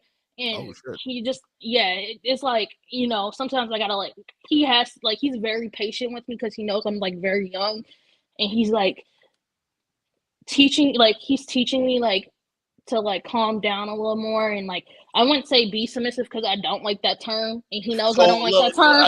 I gotta take it another level deeper with you. Okay, so what is it about submissiveness that people hate, right? Okay, but before you go into that, let me just preface this, right? Because submissiveness in the manosphere space, what they explain it as, a woman being able to, listen to the man, being able to learn from the man, and being able to allow herself to be guided by the man. Now, here's my caveat: is a lot of men don't really have the skills to even lead. So where the fuck are they going to Yeah. guide the woman to, right? So, but prefacing that in terms of submissiveness, what is your issue with that? I just feel like when you say like submissive, I think like I'm a pet. Like you gotta be submissive. Like I just feel like I don't like that term. I don't like that term at all. I really don't. And I just feel like the whole guiding part, like a man have to guide a woman, like I just don't believe in that. Like Why I not? feel like I just feel like if anything, women guide men. We tell like a lot. If like if men take advice from women, I feel like the world would be a better place. I'm just saying, like Can you break because that down? Can The you break that world down? would burn down. Oh no, shit! no, Oh shit! Nukes no. are out. All right, now we got a full-on debate. Go ahead. I just feel like because men, they just like always think before, like they're just like about action before they actually take the time to think, though. Like it's just, I feel like it should be equal in a relationship, like 50-50. Like you So lead okay, me, I lead you. why do you say that? Because a lot of guys, they say, okay, well, time out. All right, if I'm in a relationship, first of all, let me ask you this, right? In an Mhm. ideal relationship, would you like it for your man to make more than you? I don't mind it. Like, Okay. Now, you know, now I don't if it comes mind down it. if it comes down to preference, right? If it comes down to Mhm, preference, because a lot of times that's what they call hypergamy in this space, right? A woman is always mhm, gonna try to get the best deal that she wants, right? Or mhm, anything. And my thing for that is my pushback for that, because I always gotta have a pushback for a lot of this stuff, mhm. right? Is, listen, I would want the best for myself. I would want a Yeah. woman to do the best for herself too. So if she can find that, or anybody can find that, like, go ahead and do for yourself, right? Mhm, So right, a lot of times when we talk about these roles, it's it's okay being able to be led. I go out in the force and I go basically take care of things in the house. If I'm gonna be paying the bigger bills, right, you at least can supplement the household by being able to maybe do some cooking, mhm. maybe do some Yeah. cleaning, some laundry, right? Stuff that the manosphere would consider traditional feminine roles, right? And Mhm, now going even back to it in the cis world, right?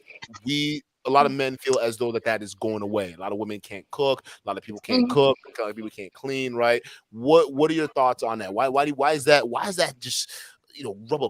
It's like putting salt and lemon in an open wound. Why does that feel like that for you? I don't know.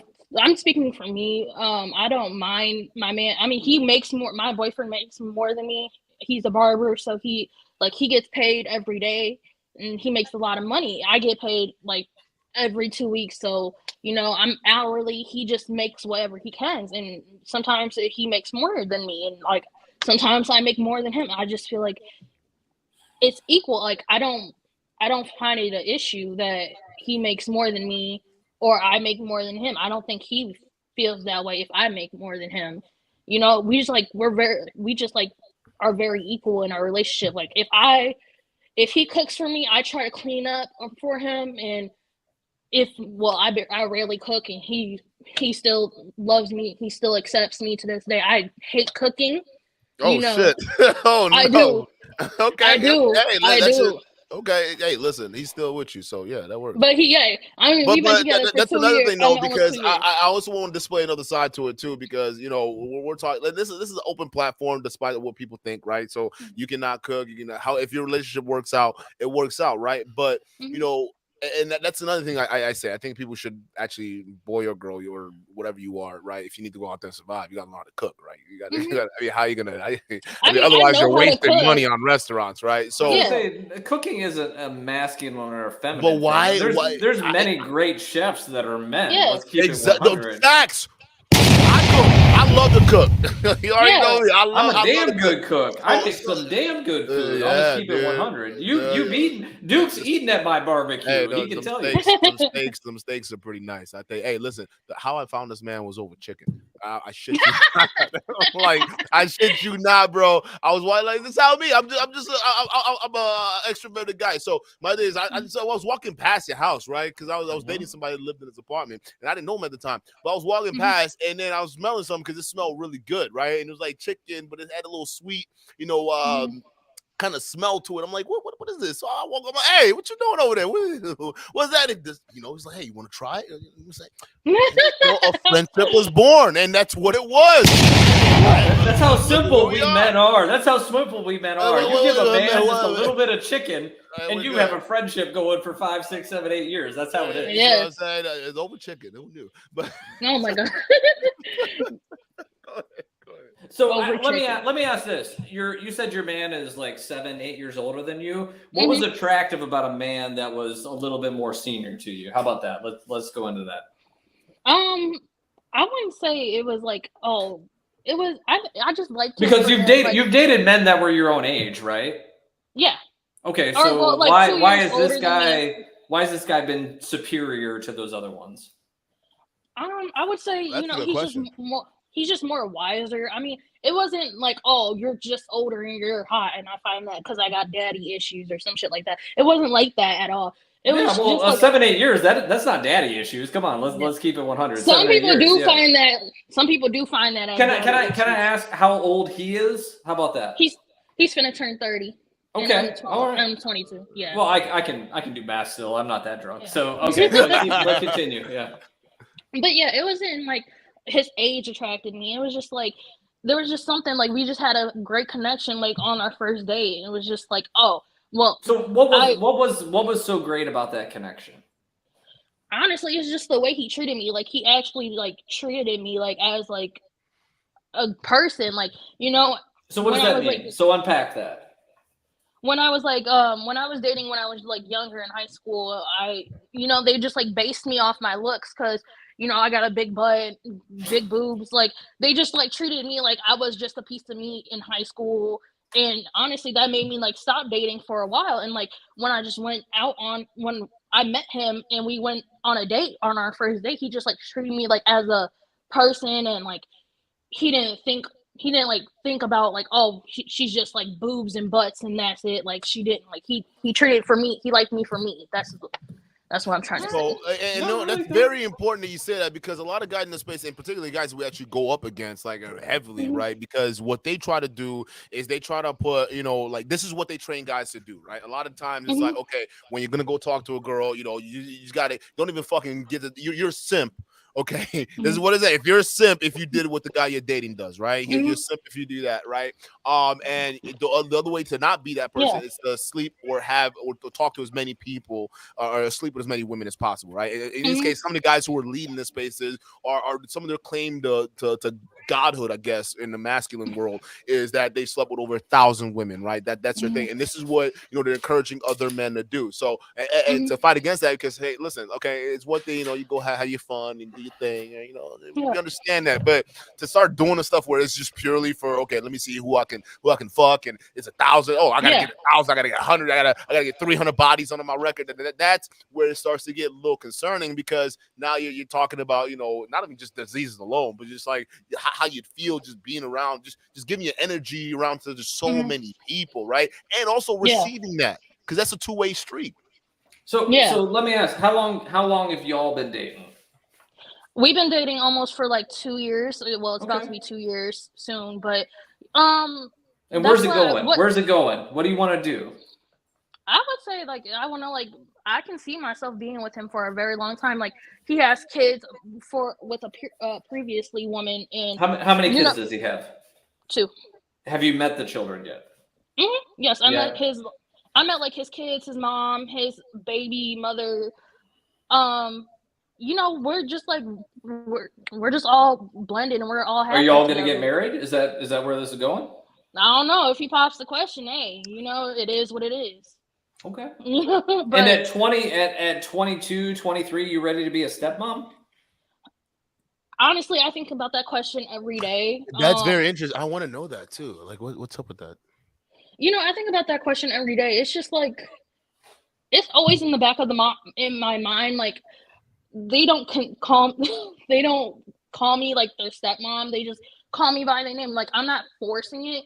Be like, oh, I'm your stepmom because me and your dad are dating, this and that. Like, we're just like taking it day by day. It's just like, they like me, they enjoy my time. We play, we do everything. We get along very well. And it's just like, if we get married, it is what it is. Like, they encourage, like, we had a talk. I know, like, how parents are. They like, oh, when you're gonna have kids, this and that. His mom was like, oh, bringing up the subject, like, when are you guys gonna have kids? And his daughter and that's a good question. Do you want to have children?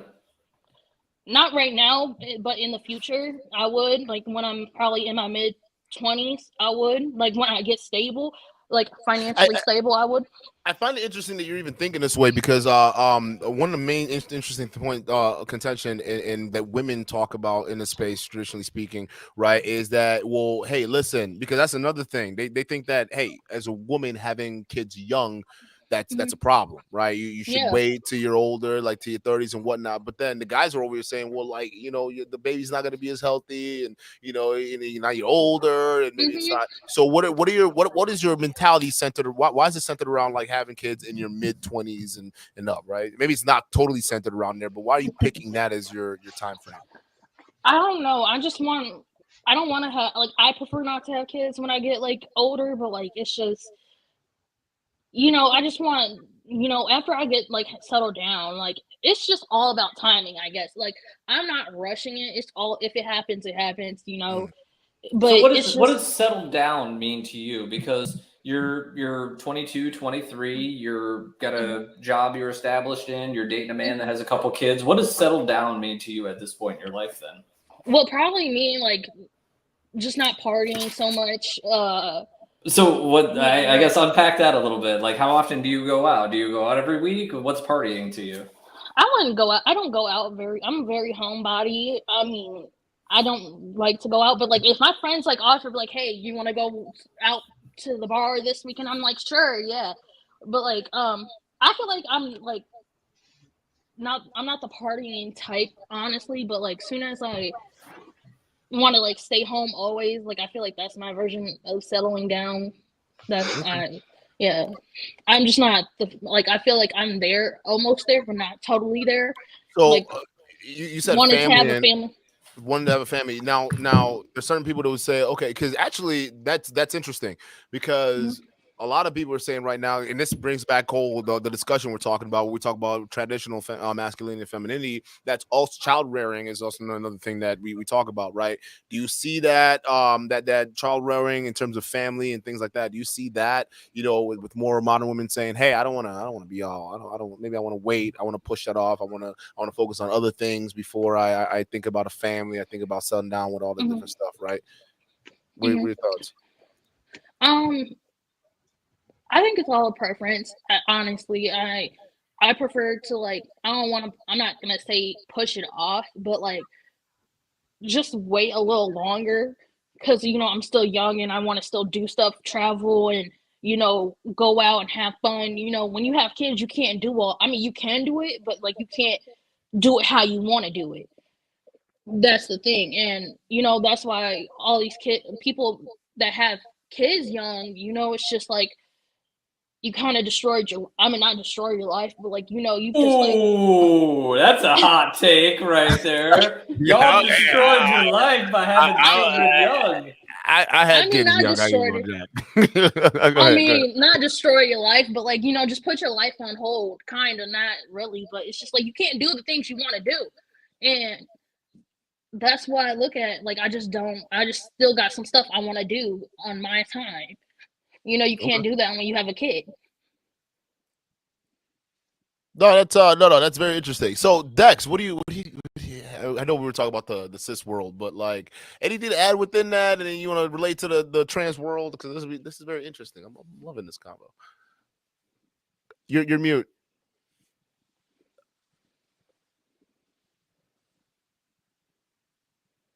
Sorry. There it is. Yeah, you're good. I mean, we're part of the same world. Like, it's just a different lens that, I'm viewing it from, and that you're viewing it from. But like, I mean, as far as like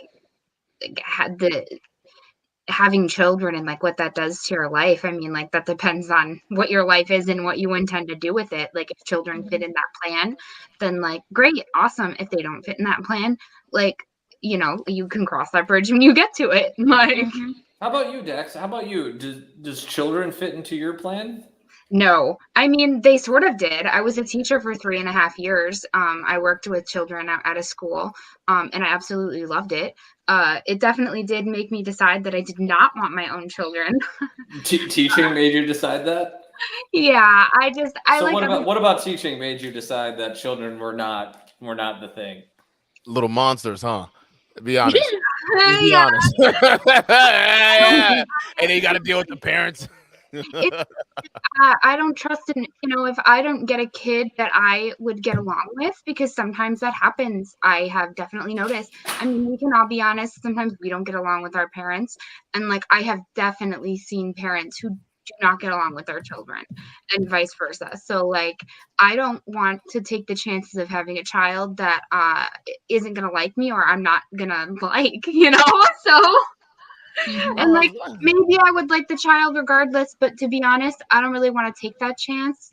I want to spend more time focusing on my adult relationships and inspiring and having children involved in my life in other ways, and focusing on the things that I want to do. Hey, respect for that. I mean, I can't hate on that. If you know what you want to do, then God bless at that point, I'll say. I guess my question is, and here's what I took some notes and then I literally just tossed them off to the side because we're way off the rails and I'm loving every second of it. So let's just proceed with it. But do you feel like the idea of this masculinization / feminization is a idea or way of controlling people? Because that's my take on it is, if we cause more division, and we being whoever the powers that be out there, society, media, government, institutions, that may want to cause division, do you all feel like it's actually more of a method to cause division? I feel like it is. Is that action? Division. Just having like this hyper polarization of masculinity and femininity, and you must subscribe to this thing or you must subscribe to this other idea. For instance, even being on a panel like this, right, with a lot of cis people, right, maybe in the conversation to have, maybe certain people who are in the trans community may like get so freaking triggered that they don't want to have a conversation or anything like that. Even that for the fact that you're even just like you're based and not reacting in a way that traditionally how people perceive people who are trans, especially because the media is doing a lot of damage like to the reputation of that, at least how cis people at large see like the communications out there, right? So a lot of people, they're even giving you shout out to the chat too as well, because that's awesome. Remember the bad things, they don't remember the good things. So of course they remember the people who have bad reactions and not the people who just like provide information and offer support. Like that's why, because people don't celebrate things like that. People are way more attracted to morbid things, and especially because people like to make jokes of queer people a lot. We are the ass end of jokes in every single fucking piece of media that you will ever see. Go ahead and watch Laverne Cox's piece or her movie called Disclosure on Netflix. Literally within the first 3 minutes I was crying because it hurt, it stung. Okay, so what were your thoughts on Dave Chappelle? Right, I gotta ask that. Like, what was Duke asking them hard hitting heavy questions. I gotta know, like, because I watched it. All right, and I gotta be real. I didn't see anything that was crazy that everyone was freaking out about enough to like boycott Netflix, right? Because he said, because if anything, he was mainly because being a black person can go out and they get pretty much strung up for the most smallest of things. And I've been in a situation where I've been prejudiced or profiled against, right? I've been in those situations where people don't look at me different and all that stuff, right? Duke, I don't look at you different, brother. You're my brother. I know you do. Yeah, you're I my know brother. you do. I appreciate that. But he was making a comparison, and then I think he used the baby, saying, well, someone can say, okay, this about the gay people, and I don't know what he said, but now it's considered, you got to cancel the baby and stuff like that. Now, what he said on that particular stand-up special, it didn't seem like violence like a lot of people on the media were talking about. Because if I didn't watch this, actually, that made me go watch the special. Because I'm like, violence? Dave Chappelle? What the? Oh, hell no! What the hell? I gotta figure this out. So I go over there and I'm like, okay, where's the violence? Like, he didn't say death to trans people. He didn't say, all this nonsense. So I'm like, where is that? So you see how people can look at that and say, oh, damn, like, okay, should I not say something about this community? Are we not allowed to talk about that? What are your thoughts on that? So it really depends on the audience that you're preaching to. Like, for example, there are some people in this world that I probably would not want to play the game Cards Against Humanity with, because like I know that the jokes that they're making with these terrible cards, they think are funny in a different way than my friends would, and like and in that way it's I'm personally not comfortable with it. Like I know a little bit about the whole Dave Chappelle thing. I didn't watch it myself because I really hate stand-up comedy. I don't get it. I think it's probably the whole, being on the autism spectrum thing. It just goes right over my fucking head. Yeah, but that makes sense. I have talked about it with a lot of people. And like, personally, this is my personal, feelings. I would prefer if cis people didn't make jokes about trans people to cis audiences like that. That generally makes me a little uncomfortable. I mean, that makes me uncomfortable. I really prefer people didn't do that. They're welcome to joke about their own experiences and like all that jazz.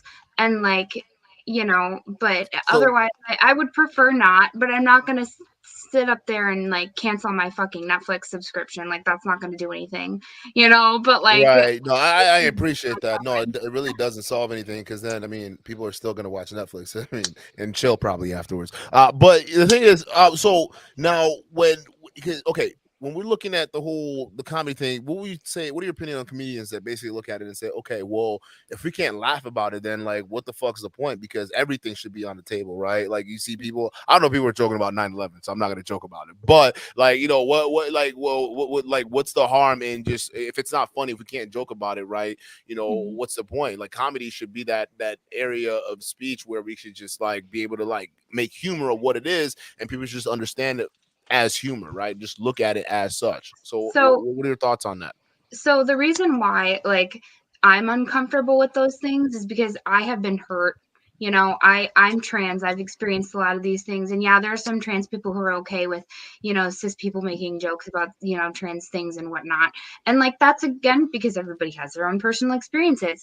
But like, I would say a large portion of the population agrees that it's fine for people to make jokes about things that, they haven't experienced or that are hard, or, along the lines of things they were talking about, because they haven't experienced it, so they don't know what it feels like. Plus, on top of that, like, again, it goes back to how queer people and trans people and all that people like that are perceived in society. Like, my relationships are thought of as jokes regularly. Like, people literally look at me the way that I dress and will fucking laugh. They will tell me all the time, like, oh, what is it, Halloween? And then chuckle. Like, my whole life. You still get that now? Like today?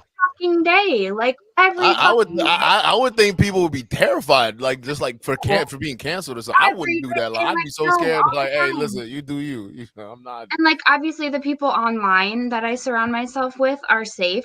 Occasionally, the fucking random whatever will slip through, but like, I just ignore them because it doesn't matter. But like in my daily life, yes, people treat me like I am a walking joke. People often do not take me seriously because of the way that I look. So I have to present myself in a way in which we're like, you know, at first sometimes my appearance is a little startling to some people, but like once they get to know me, they realize that it's literally just a part of my personality. Like you kind of just get used to it, and that it's all of that. You know, it's the same with all of that. So what would you say to people who basically said, well, okay, the way you're treated, isn't that due to the choice that you made? Okay, you chose to basically come out and be this way, right? Not your gender, not your gender. I'm not talking about that. Like to basically say, hey, okay, like I'm out here. I'm gonna do this. This is me. I'm presenting this. So what would you say to people? Say, okay, if you're gonna present yourself to the world as this way, right? Mm-hmm. Why can't I just have the reaction that I'm going to react to? And I'm actually very shocked that people are actually reacting to in 2022. But like, you know, why do you think that is? Why do I think people react that way? Well, yeah. Because they can see that I've accepted myself and that intimidates them, like, or because they just genuinely don't like it. Like, you know, I would say there's a range of people think what I do is pretty. They like what I do. They think, wow, the way you draw your eyebrows is so pretty. But like other people look at it and think it's ugly, so they're mean about it, and that's just how they handle the things that they dislike in those particular situations. Okay. So then when that goes for everybody too. Go ahead, Lexi. Would you elaborate on that real quick? You know, I feel like people can say that about anybody, you know, because people can judge how I dress, how you dress, you know, and they don't. Some people have their own opinion. Like I'm glad Dexter's happy with her. I'm glad Dexter is happy with, you know, yourself, and I'm just, you know, I think it's just some ignorant people, you know, a lot of ignorant people. The way I dress, some people don't like. I feel like I feel like you said, like, you accepted yourself and people are really intimidated by that. They also think it's like some sort of need for attention, but like I had to hit that. I had to hit that nuke button because you touch a point that is a lot of people talk about in the space too as well. Like when people look at that, hey, is that like an attention thing? What would you say to people who think like that? Or I literally often say, like, well, yes, there are parts of me that totally does get off on like the way people react to me. That's only when I'm in that mood type of a thing, you know, like when I want people to perceive me, I'm okay with it. But 90% of the time, if I could just like do my thing and be like invisible, I'd be pretty okay with that, because like I do this for me, like, and you know, and like, for example, like, yeah, I would say I'm slightly more uncomfortable going to the store without being ready, but not because of not because I'm scared of people seeing me, but because I don't want to face people. Like, I feel this is like my literal mask. And like, while it's not me hiding who I am, that's not what I'm doing. This is just. Can you specify? Are you saying that the you without, you know, going out with your full get up is the mask, or you as you are right now is the mask when you go outside? They're all masks. They're all masks. They're all different masks. There is no unmasked version of me. They're all just different masks. Like, you know, like there's no, you know. If it's all masks, what are you afraid of people seeing? I'm not afraid of people seeing anything. I don't want to interact with people if I'm not in a certain headspace. And having the physical element to it helps put me in that headspace. No, that makes sense. And also, I just like it, you know, like I just like wearing pretty things. I enjoy doing my makeup. I just like it. No, that's I can see that. I could very see that. No, you know, it just comes down to it. So in terms of, let's take it back a little bit to dating, right? Can you hear me? Okay, let's do this. So with you particularly when it comes to dating, right? When you're in, so when you're in your relationship with the person, I would say what are there certain insecurities that come out? Are you wearing the mask with that particular individual too as well? How does that work out? Because that's something else I want to know. Like, what or are they wearing the mask with you, or are you guys completely being raw with each other? And if so, what does that mean? I What does think that people all interact with, like, you're a different person in every relationship and in every interaction that you have, sometimes on a daily basis, like it just based off of your emotions and how you feel, that all affects how you act and how you treat someone. So like, that, like the way that I'm handling the present relationship, like I've lived with 3 partners long term now, and the experience I had living with all 3 of those people is vastly different. And the person that I am in my home around those people is different every single time. And that's just because people are so different. And when you mix them, you get a different potion, Okay. No, that makes sense. I get it. I get it. What about you, Lexi? Like, What okay, was the question? I'm saying, what about you? Like I'm picking up where we left off. Let me say. About So, with your dynamics, what do you in your relationship in terms of insecurities, or like you may say you both have, or you don't have to be like specific, but general. How do you guys handle it, overcome it? Like, what does it cause major problems? You guys communicate to handle that. How does that dynamic work within the cis relationship that you're in? um I would say we just talk about it, and Are there sometimes anything that he would feel insecure about, like with you? So with, for instance, like let's say you have one of those situations where you're going out, right? You're like, I want to go out. Nah, I don't want to go. I want to play video games. Well, I want to go out. So you go out. Maybe you get your friends out. You guys are going out, right? Is that something that he'd then like, okay, oh, maybe I'm not too cool with that, or hey, baby, I don't care. You go do your thing. Just stay away from me. Like, come back when you come back. What is that like? I feel like he's just very like open. Like he like trusts me to, like, if in that certain situation. But like everybody has insecurities, and you just have to talk to, like, just by yourself you have insecurities. But like when you're to get like in a relationship, of course, like you have relation or everybody has you just have to express your insecurities to your partner and say what you don't like and how you feeling, and you just all have to talk about it. And he makes me feel good about my insecurities. You just have to talk about it with your partner. Okay. And that goes for like anybody. Okay. Primal, you got anything to add? Duke, I have so many things to add at this point, but I'm not gonna lie, this is a lot, man. Like you said, Primal, I'm gonna be hosting the stream, and I just want you to have a heads up of what you're getting into. But I didn't get a heads up. This was heavier than I thought it would be. Like, I had some notes. I was going to talk about traditional masculinity and femininity, and then you just told me to do my research. Fuck the notes. What I told them. I told them you guys got to formulate your own opinions. All right, I literally want to see it, right? Because probably you've been on the show before, so the chat kind of understands how you think, understand your mentality. But it's nice to introduce a lot of new perspective, because that's very important. I think the fact that we should have these conversations is incredibly important, right? So no matter what's out now, you'll never see anyone in the Manosphere Red Pill space will even look at, say, hey, well, let's invite Dexter in, right? I'm here for it. Right? I'm here for it. Dude, but I'm like, here for you'll see that, right? And now we have Dexter, and I got love and respect for everybody. You got to respect it, right? You got to respect it, because it's a whole lot of it, bro. Like you broke a lot of people's minds when it came to the whole like gender thing. So I hope you realize that, and that's very interesting, because that's something a lot of people don't know, or they come from a place of ignorance, right? And the thing is, on that, I'm not really gonna judge, or no one really judges, or anything like that. But it's everybody's got to live their own journey, right? Yeah, everyone has. No, but here's the other part of that. Is people are going to judge you for it, right? Let's just keep it 100. People are going to look at you a certain way, and if you're ready to take that, then okay. But it's going to suck. Like, there's parts of it that are going to suck. So I hope I hope people are ready for that. That's what I'll say with it.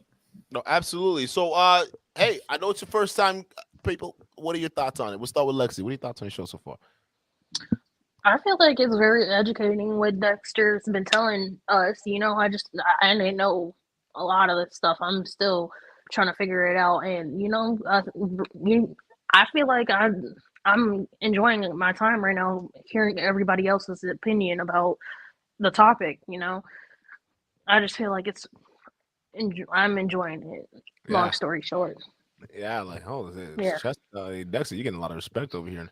I appreciate that. Yeah, no, that's it's awesome. Yeah, like you got to have those conversations because normally people would think, well, okay, they're trans, and they're probably not going to want to talk to me. I mean, they're probably going to freak out or anything like that because that's the perception a lot of people have. But it's nice to see, like, you know, people who are like, hey, yeah, what are you talking about? I'll talk to you. This is what it is. Yeah, I don't have that much education on it either. Like, I really don't know that much about the community. Like, I just know about, like, you know, gay people. That's all I was taught, you know, because I have lesbian grandmothers. Like, I'm not laughing at you. It's okay. Yeah, I don't mind. No, it's just wild because that's just like I'm laughing because it's just like, wow. Like, it's just, not like at you. It's just, people are so different, you know, like everyone I know is part of the LGBTQ. Like, I can probably count on one hand how many, like, I don't see any cis straight person on a daily basis. Like, you know, like it's just my life and it's just wild, you know. I know. It's just like I wasn't really educated on it, even if I had, like, you know, lesbian grandmothers. Like, it was just like, oh, like, I didn't know. I just started learning about all this stuff, honestly. You know, I'm enjoying it, you know, learning about other people's, like, life and what experiences and what they go through. That's facts. Dexter, what do you got? What do you got? What are your thoughts? And I want you both to hang back too after the show. Let it go. Go ahead. Okay. It's been an experience, that's for sure. It's definitely been an experience. I'll tell you that. I feel like people in the chat don't like me very much, but you know, that's fine. They'll warm up to you. That's just how it is. I don't like you got to understand. You got to understand the Manosphere space. It's a different world. The red pill world. It's a different world. Where did she go? She's like, I'm out of here. I'm sure she'll pop the cup. But you know, it's one of those things where they're not used to this. They're not used to any kind of outside thing or any kind of, like, you know, whatever, right? They're used to, you know, these different kind of conversations. But every once in a while, it's nice to throw something new into the mix and have people, you know, get a different perspective of what's going on. So, and the fact that you're incredibly based, that's respect enough already. So you're good. You're good, G. I'm sorry. This thing keeps kicking me out. I'm sorry. You're good. We knew you were gonna come back. It's cool. But go ahead, Dexter. You can continue. Oh no, it's been an experience. When you sent the chat, or when you sent the text about the topic was, I was like, is this because you met me and now I'm gonna be on your show? Like, I think he meant it for me. But then we just took a whole another path. I'm not gonna lie. And then, Duke, I don't know if you're gonna do it because this is like a hot button topic, but the chat has been clamoring for people to come on and ask questions. I don't know if you're open for that tonight, but there is a huge ask. I'm just saying. I'll fucking answer any fucking question as long as it's not what's in your pants. I guess I would say. Yeah. Okay. Let me do this. I would say this much. Be respectful. Everybody has to. If Duke's gonna do it, and I'm not putting Duke on the spot to do it. First things first, I gotta look at the likes at this point. Like, you gotta hit that like button. I mean, I'm like 17 scotches in. If you're gonna hit let's hit the like button, because if Duke's gonna open that stream, then you gotta hit the like button. You gotta hit the like button. I need you because. Yes, let me see what we have for likes right now. Let me my see dumbass is in here. We gotta get not enough, guys. Listen. The likes are free. Show the show. But I'm gonna tell you this. If y'all could give me 10 likes right now, give me 10 likes. We'll open up the panel while everybody's talking. Right? Hey, Gray Pill, you want to drop that link? We got to drop the likes. We got to drop them. Because what are we doing? The likes are actually bigger than the watching right now. How many people are watching? I'm just curious. I can't see it. Okay. So I'll throw this out there: is the chat, as always, is undefeated, and there is some damn fine commentary in the chat, but they will bring their own smoke. I would anticipate. So I hope. I would say this. You know what? Let's do this. Let's do this. Let's do this. We'll set that up for another show. Like, because let the great pill to discuss the. Actually, that could be a different show too as well. But I said we say that for another show, right? And I think you guys would be a lot more comfortable. Or if you guys are going to be comfortable at being able to take questions from the chat, people like that. But I think yeah, that's a good idea. That's a really good idea. If you guys don't mind it, we can do that. But hey, I'm gonna tell you all this next time, right? Y'all want to have a panel? I'm not playing with these likes. Because what the hell do you think you at? Where do we think we're at, guys? You guys want to be a participant in the show? We got to get the likes up. But no, I feel you. I wasn't even expecting to do a call-in today, believe it or not. But it was one of those things where if you guys are really eager about it, we're gonna have more conversations like this. Seems like you guys got a lot of questions to be asked. So yeah, y'all know what we're gonna be doing. So let's see. I'm rambling right now because I want to see if we're gonna get 10 extra likes out of this, and if we do, we'll open it up. But let me see here. Ooh, 6. We're 10 God plus damn, on the likes. We're 10. You guys, we got 10 more likes than people. You guys, all right. Looks like we're going to OT. All right, we'll drop the link. We'll drop the link here. What? Time out. All right, but you gotta be. This is not the stream. You gotta be having something because this is not a sub only stream. So I know some of y'all gonna be in here on some bullshit. So I gotta know you, and you gotta show your face. Yeah, you gotta cam up. You gotta cam up because if you're gonna come into this, I see some people over here already that we not too fond of. Okay, so I'm gonna drop the link. I see you in there, buddy. All right, so go ahead and click up, cam up. That's what it is. We're not having one of those streams. I told you guys, we got. Yeah, don't be showing any of that, waist down type stuff. I don't want to see that. I don't need to see that. I've seen plenty of that. Listen. I'm sorry. I talked about your dear leaders, and it's upsetting to you guys. Okay, I exposed some of them. I exposed pretty bad, and they're probably losing money. It is what it is. You can't scam people, dog. I'm sorry. You can't do that. That's your fault. I didn't do this to you. I just pointed this shit out. So that's your guy. So don't get mad at me and come to our streams and start some shit. Your guy was scamming you, and I just called it out. And I see Kenny in the chat, and I want to say anybody that does come up. I see anybody that does come in. Please keep it respectful because I know there's probably some strong opinions out there, but let's keep it respectful. I mean, I feel some kind of way. Everybody feels some kind of way. We're going to keep it respectful. That's how it's going to be on here. And if it's not respectful, then it's not going to happen. All right. So yeah. I don't give a crap if you're a follower or not. You already know how this platform is. We're one of the best chat out of the entire manosphere. All right. So we got to keep that reputation. And I see some of y'all moderators, you're already doing, get that MGTOW dude out of here. He's already starting problems. Listen. I'm sorry I talked about your daddy, okay? It is what it is. But if you were being scammed by the same guy, I had to call it out, okay? I had to. It is just what it is. You can't get mad at that. But, you got to be respectful, people. Hold up. Let me pause that real quick. I'm going to pin I see the link here. I'm going to pin it to the top. So go ahead and file in. Y'all got literally this. Y'all got the likes up. This overtime for you. Hit that like button, get in the overtime. And I do want to give a special shout out to Dexter and Lexi for coming on because I know that y'all have a lot of opinions that maybe aren't popular out there in the majority of the world. So I appreciate you sharing that because I know it takes courage to go out and say those things because there's a lot of things that people will give you smoke for. So I appreciate you saying them and coming on because there's a lot of people that wouldn't come on. So appreciate you. Respect for that. Find it out right now. There's a lot of paper kittens in the goddamn chat. I'm seeing that right now. A lot of y'all but when we say cam up, it's a problem now, huh? Okay, I see how y'all roll. It is what it is. Hey, we got Gray Pill back here. All right, go ahead, Gray Pill. What's good, brother? Shout out to you. What's good? All right, so we got a couple questions to keep it going. What do you got for us on the guests on the panel here? All right, I got a feedback on my give me a second. No, he's ready for us. No, first of all, I don't attack people unless it's I'm pretty much a fair guy on this.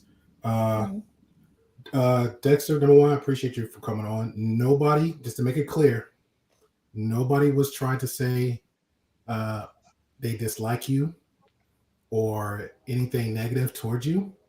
What I was getting a mixture of understanding and curious and trying to figure out, like everybody was saying on the panel. That's number one. Lexi, nothing against you at all. I really don't have that to say to you, Lexi, except for just I thought you were thick and cute, and I got jabbed at that one day of chat. that was pretty much. Where's Duke with the bomb drop? Y'all already simping.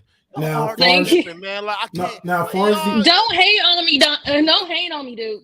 Don't hate on me. No, you're good. Now, I'm looking at these dudes in the chat. I'm trying to get all my thoughts together because anybody that been on my channel know that I try to keep it fair, and I'm kind of low key petty at the same time.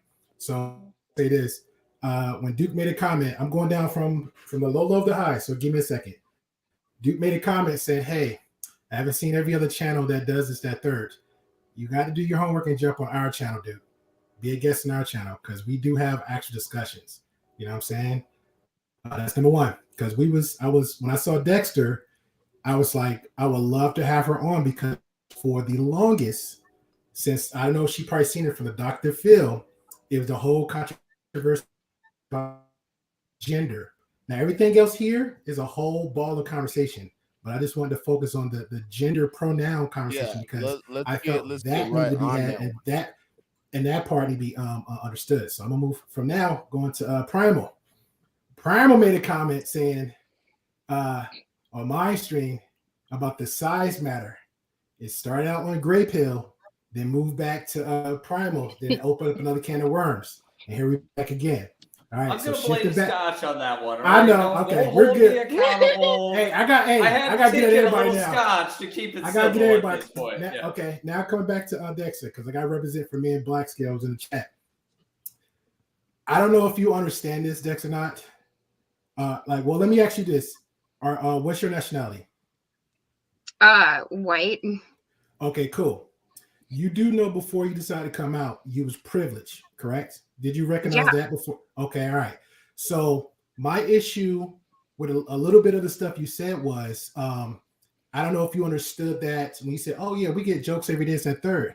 Black people over the years made jokes of, snickered behind, made chess moves where we was in difficult positions where we couldn't either get jobs, where we couldn't have certain opportunities that a lot of white privileged people got.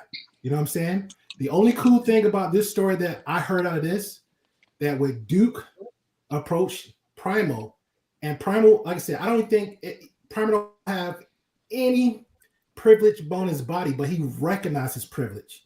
That was the difference. And they became instant friends. When I met Primal, I never had the red flags of this guy, this gentleman.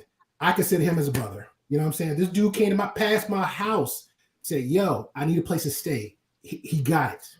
All right? Because he understands that. And I have nothing against by the LGBTQ. I got gay friends on stuff. I don't even want to play that card like most white people do. Oh, I got one white friend too, so they supposed to be validated. I'm not going to play that game. What I'm going to say is to every other community that's arguing the fact that, hey, our voices need to get heard.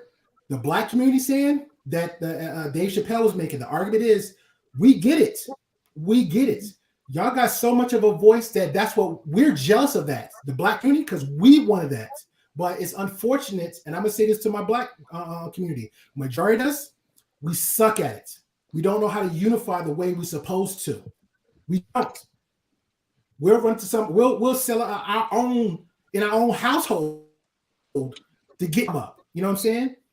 But whether the LGBTQ, everybody else, they hear one little term or, like you said, a joke that make you feel offended. And I'm not saying this to beat you down. I'm not saying this to belittle you. I'm just trying to get you to understand this. When my grandmother had to go through the stuff she went through, or my mother had to go through stuff she went to, my mother's mother, my grandmother, all this trials and tribulations we had to go through, like it's like we ourselves have a mask on our own face. When I walk in my house, It's all me. There's no color here. But I know when I walk outside my door in the real world, I gotta put a mask on. I just got to. Whether my job, whether I'm here the same way you do. Go ahead. So I was gonna say, so in terms of the gender though, like, so what are your thoughts on okay, so even if you have it for Dex, what are your thoughts on the when we talking about traditional gender roles disappearing, right? What are your thoughts when we talked about in the conversation Dex and I had, or even Dex in the panel, where we're talking about, hey, you know, is it, do you have some masculinity side of it, feminine side of it, or is it totally, you know, fluid, right? And on top of that, you know, we also went a little bit deeper where it's like, well, you know, I may be attracted to someone who has the same kind of energy as me, but I don't see a whole lot of that going out there, especially after I transitioned, right? So, do you have any questions to Dex about that, or did I paraphrase that correctly, Dex? By the way, let me make sure I'm paraphrasing about our previous discussion. I just kind of rounded it up for him. So, if he has any questions for you, all right, go ahead.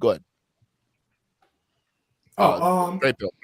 No, bro. Like I said, I'm pretty much laid back. Like I said, I don't care what anybody is, what they do, long as you're not out killing, raping, stealing from your fellow brother and sister, I can care less. I mean, that's just how I am, period.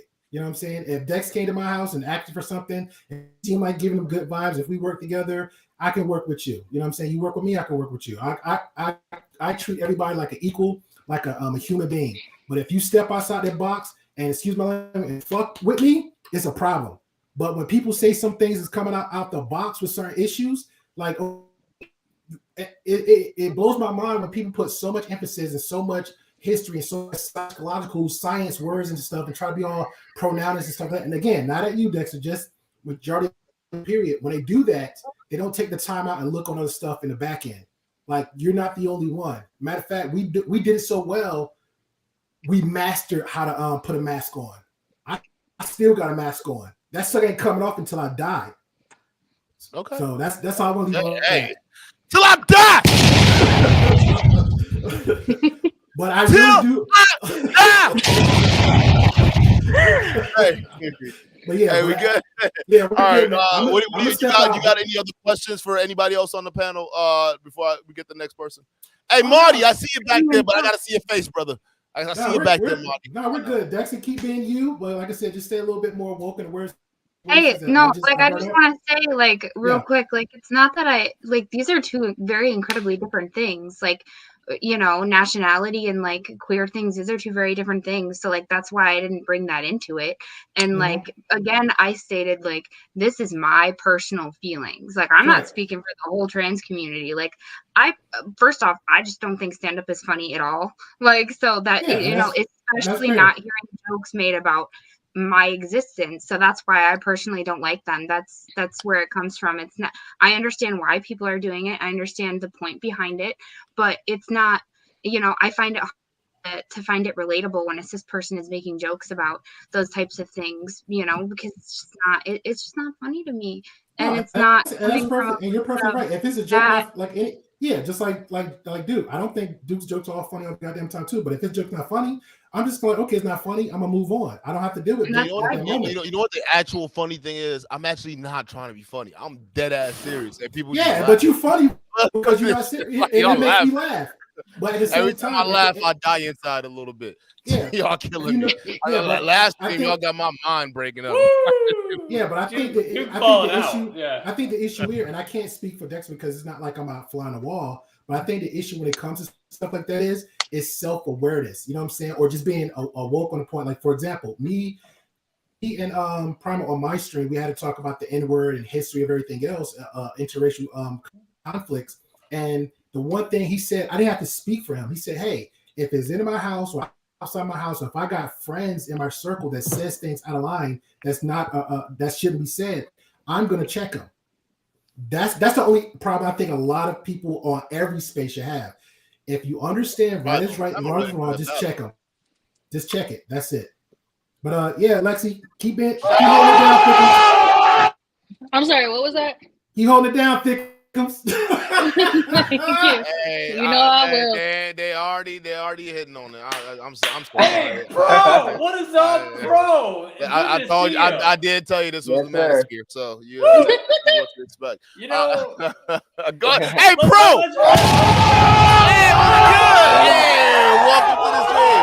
Hey, first of all, time out. I want you guys to guess this guy's age just by looking at his face, okay? And don't worry, he's not going to be offended by it.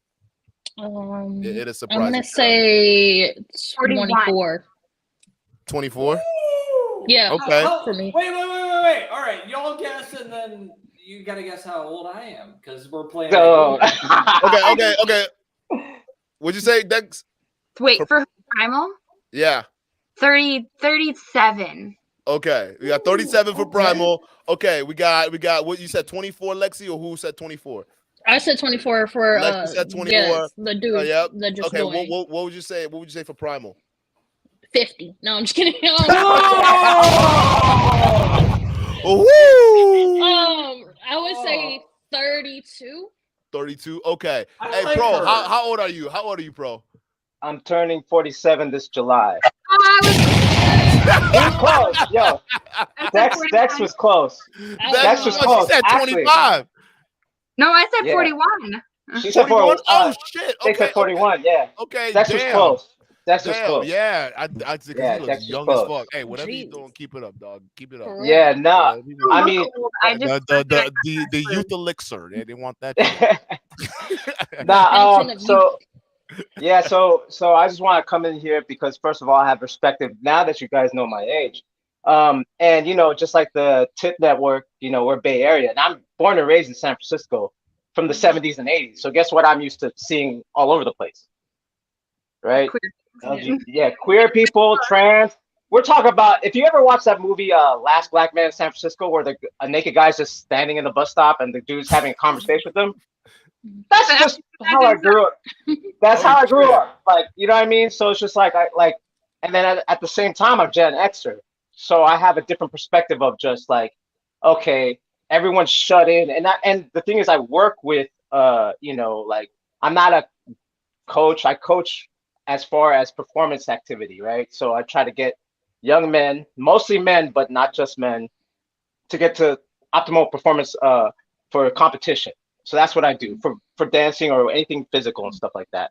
So the thing is, why I'm here too is to bring up that, like, now, before when I started to tune into this show, I was single. Now I am in a relationship, and everything that's against Roland. I love it. I love it. Everything that's against Rolo. One, it's long distance. Two, she's a single mother. Then the other thing is, her kids are gender fluid. That's another thing, you know. So I'm starting to like kind of understand that too as well. But again, I grew up in an alternate culture where everyone, you know, San Francisco is a melting pot. So everything is accepted. You know what I mean? It's just, it is what it is, and no one, you know, there's nothing. We grew up in it. We accepted each other. That's how it is. And the thing is, what we're circling back to the subject is like, how does Dex feel about? Because the thing is, in the manosphere, I don't even consider myself manosphere. I don't consider myself red pill, blue pill, whatever. I've been through it all. Right? We all right here in this space. We're all been through the rehab and the hurt. So we're a higher dimension of the manosphere. But go ahead. I've been you know what I mean? I've been a simp. I've been blue pill. I've been whatever it is. It's just about having the, and that's the problem. That's the main challenge right now, is that everyone's talking from the non-experience and just reading a book. And I would even say that's millennials and Gen Z. They talk about, they watch it on YouTube, but they haven't experienced it themselves. They've read a book about eating an apple. Oh, it's grainy and sweet, but they never eaten an apple. And before all that, everyone's talking. Too much knowledge, not enough wisdom. And that's why I appreciate Grover being out here and like giving his wisdom. Shout out to the Tip, man. Hey, if we could put his channel in the chat too as well. He's a good content creator. Shout out to him. So, you know, here in the Manosphere, it's brought up about, like, you know, the masculine and feminine roles. And also Grey Pill too as well. If Grey Pill, you go ahead. Yeah, Grey Pill was shooting a shot with Lexi. Yeah. So the questions for the panel. So the whole thing is for the people that's new to this show, as far as Lexi and Dex. So a lot of it is, and this is from my own experience too. So before I was all in this, I did the PUA thing a little bit. I learned a little bit from that in the early 2000s. And I was a serial relationship person. I was like in a relationship, 3-year relationship, single, 3-year relationship, single, 5-year relationship. So I've known what it the mistakes I've made in a relationship. And one thing I noticed for myself is that when I carried a lot of the feminine energy too emotional, it did lose it. And then when I gained a more masculine frame, it does help me even to this day, right now in relationship. So as far as Dex or Lexi, how do you feel that's the dynamics, especially to Dex? How do you feel that like, and how, because the thing is, you know, like gender fluid it is what you're saying. It's transitioning. You said earlier in the show, it's transitioning from like the feminine is going to masculine and masculine is going to feminine, because that's what I see just period when I walk down the street. How do you feel as like, since, because there's 10,000 years of hardware where we're attracted to certain things, each gender, and now it's like this idea that's transitioning into this physical world. How do you feel like what's attracting you as far as, is that fluid as well? And this is for everyone. Is that fluid as well as far as like the gender energy, masculine or feminine, or is just more of it, you guys, or is it more balanced out? Are you asking like the people like that I'm attracted to? Yeah. Like, oh, well, everyone in the panel. Like I just want, but starting with Dex, you know, since you're you're like new to this show and stuff. Yeah.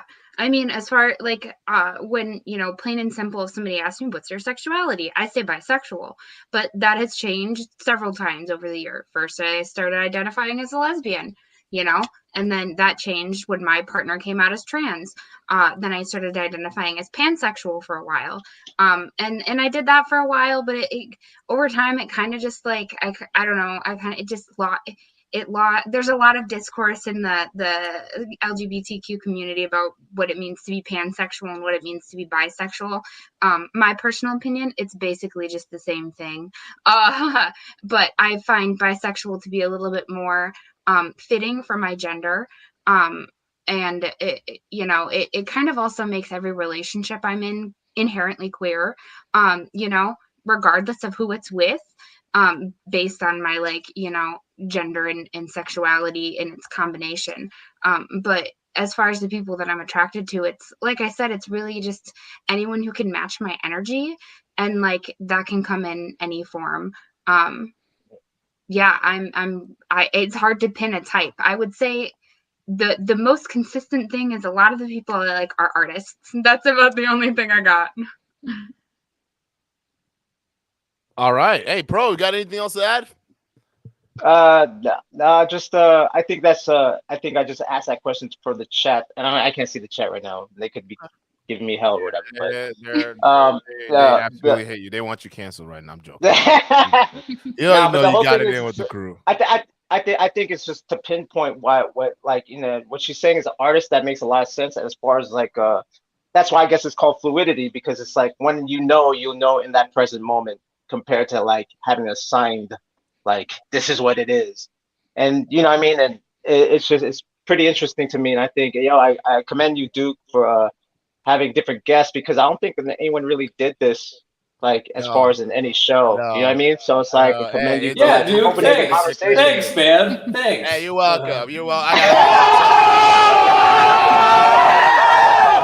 All right. Yeah, listen. No. I want to open things up just because, you know, I think if here's my main thing, right? The manosphere is heading towards mainstream. There's not, I mean, you got certain content creators right now that are pushing that boundary, but it's all about the image that we want to have, you know, viewed of the manosphere. Are we going to have that particular image where everyone's looking at it like, oh yeah, these guys, you know, they just complain about women all day. Oh, they complain about relationship.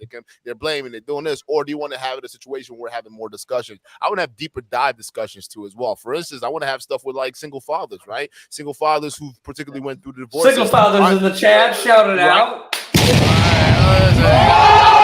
All right, what's the issue going on there? Single mothers, another quick type of conversation we can have, right? But ultimately having different voices and being able to have the deep conversations to have people not only clarify certain things that people didn't understand, but to basically, you know, get some information across that we wouldn't otherwise share because we judge, right? Because of the judgments, we're in our own different space. So yeah, expect more. But this was kind of hey, we're gonna be closing this what do you call it, the chat too as well. So for the conversations, you guys want to be part of that, it's gonna be subscriber only, so you will have to be sub, because I really actually did want to leave the link up there. Like like, I mean, it's still up there the way I wanted to. But I already know the people that subbed already already fuck with it. So I just don't want some because we already had some people.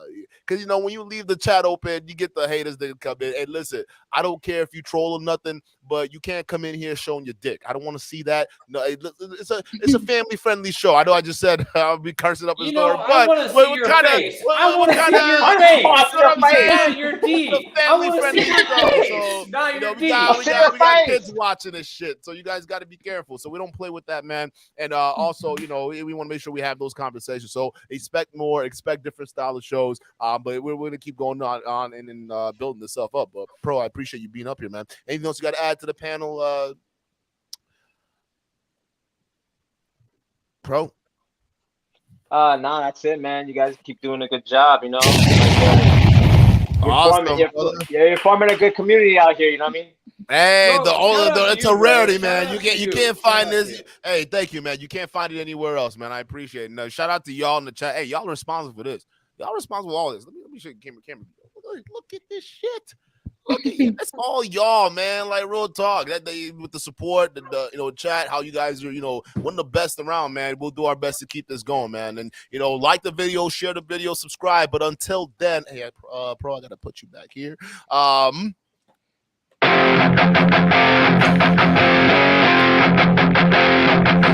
Hey, guys, hang out backstage for a second, all right? You guys, Primal, you're good to go if you want. Guys, literally, you could be anywhere in the world right now, but you chose to be. So please, please, please, please, please do us a huge favor. If you like the show, go ahead and the like button, hit the subscribe button, and that bell notification at the top to let everybody know that you fuck with this show. Hit the share button too. What's wrong with that? Like, share the show. Come on now, and I appreciate it. So with that being said, guys, I'll catch you next time.